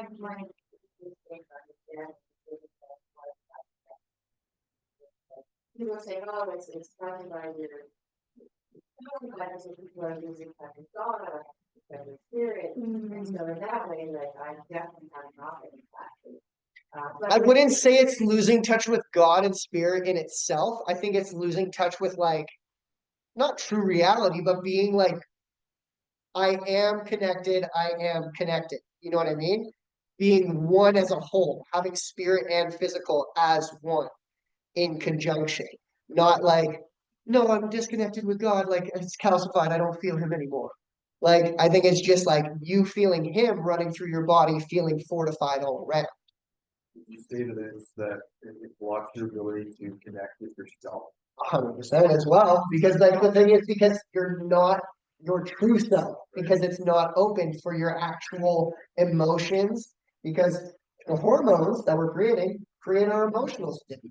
So you're not in your actually proper emotional state in that situation. So like when he made you mad, maybe you wouldn't have been mad. Maybe you would have just been like this. Or maybe when he made you happy, maybe you would have double thought that and was like, I actually didn't like the way he said that, but I'm okay with it right now. So it just kind of like puts a blocker on how I truly take things in and get things out. So we need to stop giving outside. Limits. Ourselves. Oh, that's why I was talking earlier that you need to look internally first over everything because we're always putting ourselves on the back burner and then you're just trying to. To the spike protein.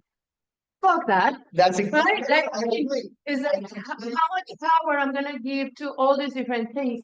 I'm not saying that is not a reality, but at what point am I gonna make that my reality? And make me. How I'm going to make that it's my thing because it's affecting me.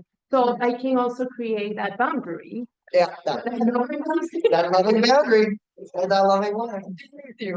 Exactly. Saw two hands go up. Either or first. You want and then two. Yes. What recommendations you can do for metabolic use and try to private areas with the kind of You're obviously your high triglycerides. But the thing is, you have bad absorption error. So we got to clean house first. So you would be somebody that I would be putting on like good daily cleansing tea, a very light diet for the next little bit. So like steamed and grilled vegetables, light salads, not like because some people when they do like leafy green salads and their digestive tract is slow, they put every vegetable known to human man in that, and it's very hard for them to assimilate it. It's too much. And so I would have you on a very light, fresh and raw diet for the next like 30 to 50 days. And I would have you doing, I would talk to you about specific rounds of coffee enemas, how many I would want you doing. And then, and maybe not even start with coffee, just with water. Then we'll go to coffee. And then after that, then we start chelating nutrients into the cells properly. So you get good absorption. You're not absorbing well. And that's why your triglycerides are off. And behind, and then you intern. How was that, with cloud work with one muscle? I was told I need to have surgery on my back shoulder. Yeah. I would start clapping for a elongated period of time to stimulate stem cells to the area. So I would do that because you know what? If it's a torn muscle and you need surgery, right? You can always go for surgery. Why don't you try this for a month? 1 month. That's gonna recover. That'll recover it so fast. Yeah. Yeah, you got clappers. Yeah. Maybe. The cell sonic would yeah. So recover the tissue so damn fast. Yeah. But clapping, give it a month, go get an x-ray, but also put 300 pulses into the area and let the cells mend back together. Yeah.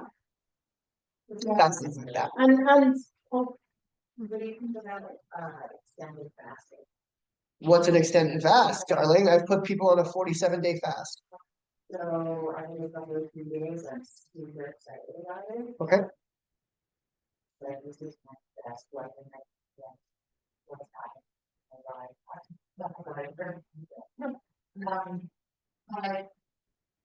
okay, so the 2 days that was beautiful. It was hard to leave that hard. And then I read lots about people like the mental sickness is like, you know, Yeah, fasting's number one, darling. Fasting's number one. We do the 6-day advanced water fast like every 2 months on Facebook. okay. What's the most incredible turnout from like What do you mean? What's the most incredible turnaround? I've been doing this for a decade. So I've seen stage 4 cancer go in 2 months. Like I've seen people lose a tumor in one treatment. So there's no like, what's the maximum? Everybody's different. I've had so many amazing case histories. If you want to talk to me about it, I'll send you their numbers. You can talk to them. But it also depends on their body's ability to let go and hold on. But I've seen stuff change overnight, and then I've seen stuff after 9 months hardly even make a dent because the person doesn't want to change up here. If you're really thin, you can only fast for so long, right? But then you're pre-making that. Like, You're fatiguing, yeah. See, like, but the thing is, then you can do multiple fasts like that, but then we want to build better, like, muscle mass density that we don't lose that much. Because first, like, of course, our body always goes to burn glycogen. But then same thing like when you work out, people are like, oh, we start with cardio and then I go to weights. And I'm like, okay, so you're wanting to build muscle? No, I'm trying to lose weight. Go lift 25 minutes of weights. Because in the first 25 minutes of working out, you're burning 70% glycogen to 30% fat storages after 45 minutes. So for the first 20 minutes, you're only burning your energy. So you should be doing like the heavy stuff during that. And then when I had to go do cardio and stuff like that, if I was trying to lose weight, I would be then doing cardio at the end of my workout because then I'm burning 70% fat storages to 30% glycogen. So it switches. So that's super important. But then if you're wanting to build, when you're on a fast, when you come back, you got to get onto the really good fats and start activating the muscle belly. So we store it because muscle weighs more than fat does. And so when you're doing fast, because you're slim like me, I won't do over a 4-day fast as well. So like a 4-day fast, I'm maxed out. And also I don't need to do more than that. I would rather do multiple small fasts in a row than one large fast and feel like my body is withering away. But then you can take the nutraceutical when it comes to market. Yeah. Yeah, like you can crush the Ston formula up into a powder form. You can drink that down because it's doesn't actually surpass that the turns on the digestive tract. So you're still good there, and it keeps you like because we don't just do water fast, we do advanced water fast. So we have the IGF, we have the Black Diamond, we got the Fulvic, we got the Ston formula, and so we have stuff to support you when you're trying to do a elongated fast and not be so lethargic and active. So, That's detoxing, and that's parasites screaming at you saying you need to feed me. And so you got to keep pushing through. Somebody was asking, what are some ways of increasing your hemoglobin levels? Do you eat meat? Mm. That's the question back. Yeah. So if not, then I'd have to search up like some vegetables and fruits that like or not fruits, but some veggies that contain it, but not much do. We don't know. So you need to kind of lot. So do you eat meat? Yeah. That's another thing I'm gonna say. Other than that, we could talk more about it. Yes. Couple more questions, and then we're gonna wrap up, everybody. I had two, but I forgot one. It's okay. The acrylamide in roasted coffee, do you need to worry about that with the coffee that? No. This is like a super high potency light golden roast, but it's high caffeinated. And so no, you do not need to worry about it because you're also purging it all off. And I don't think acrylamide's in it. We get ours made from like the Hutterites up north. It's like super clean beans. Yeah, so because I heard like, you toast your bread or eat grilled meat, acrylamide. No, because no, they're not. It's a light roast. They're golden. They're the actual things are gold. They're not black. Okay. couple questions, Yeah, yeah. if I may. One, you were talking about pineal gland. Mhm. So with the cyst in the pineal gland, then you lose connection with the spirit. I'm saying you can. I'm saying you can because you're not in your exact emotions. You're getting run by something else now because it's affecting your actual hormone imbalances. And I'm not talking about the thyroid, but this is hormones. And then also my stress hormones are the histamine, adrenaline, cortisol, but this creates the hormones. So if this is getting blocked and the cyst is causing it to misfire, what's going on in the body? You're misfiring. So do I feel like I'm connected to my earthly matters? Do I feel like I'm connected to spirit? You're gonna feel out of balance. And that's what I'll say. I'm not saying your pineal gland's calcified, gone, it's gone. Because I used to meditate a lot, Yeah, and then suddenly it's like no. yeah, and so see, now it's like, I'm not in the mood for it. And why are you not in the mood for it? Don't you love meditating? You used to love it. Yeah. You gotta do something about my this. Exactly. So no, and that could be something that's just putting you in a disconnect with your emotional state. Right. Okay, makes sense. What are treatments do you use in DMSO and MMS in those? I use DMSO, it depends on the area. I generally use essential oils to relax the client afterwards, and I switch up the essential oils depending on the area. Muscle restores for muscles, pain away is for just an achy area after I worked a joint. Peppermint is to numb it out because they're like, holy crap. Lavender and orange burst is for the breast, abdomen, and pelvis. And then DMSO gel is for a calcified area. I might get you to buy it if you have bunions or bone spurs so we can stimulate more life there often, and then it'll help me break it up even faster. So there's a lot of stuff I do, but yes, I do. Does the DMSO work with inflammation when Yes, yes. I mean, if you just like, if I sprain my ankle tonight, I'm taking a glove and your skin's gonna burn a little bit, probably. You're taking a glove it on, you wrap it up, you go to sleep. It was invented for racehorse injuries. Mix it with a carrier oil of something, like coconut oil or castor oil. If it's just the liquid and it's not like a gel, yeah, mix it with it'll like it'll burn. I saw one more, yeah. And you guys do one of the microdosing psilocybin help with pain because it helps with pineal So it doesn't help with pain. It's not true. So, but microdosing regardless. Do you remember? We'll talk about mushrooms, but do you remember when you were young and it's maybe your first time trying mushrooms and you were like, I've heard it makes your brain move. Remember hearing that old wives' tale? It does, but it's not hemorrhaging.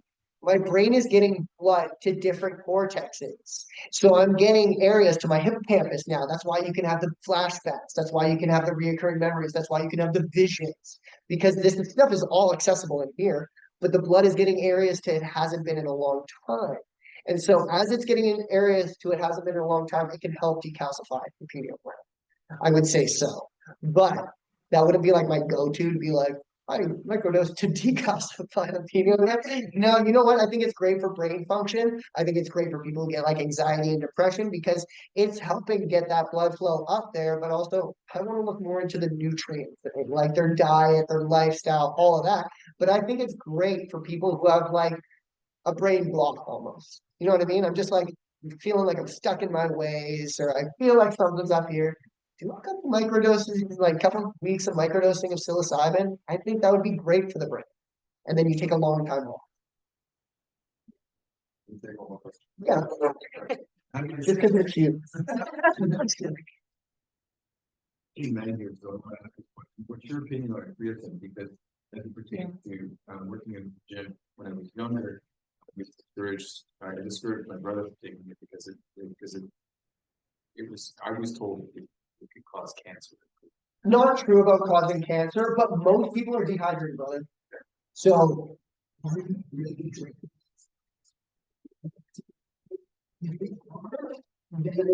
then like a lot of it is water. Muscle, brother, it is water. Good for you. Especially if you get a quality creatine. But for one, it's water weight, and for the other, if not, then it is detrimental to their adrenal glands, to their kidneys, because it's stealing water now from their tissues, and now they're just burning it. So creatine can be good if they're good. What?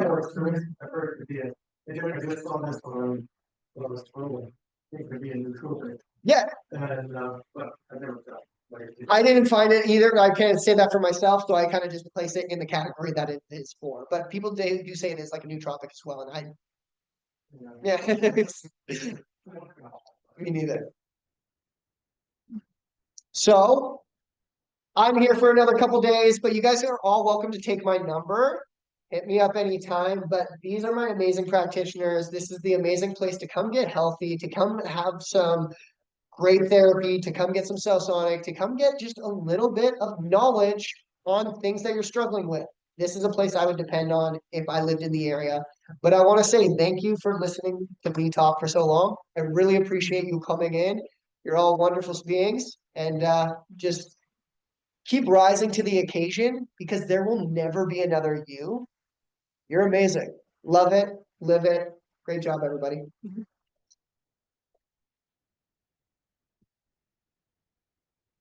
So just to let everybody know, we are having these full courses in November 19th. We've got the whole life coach followed by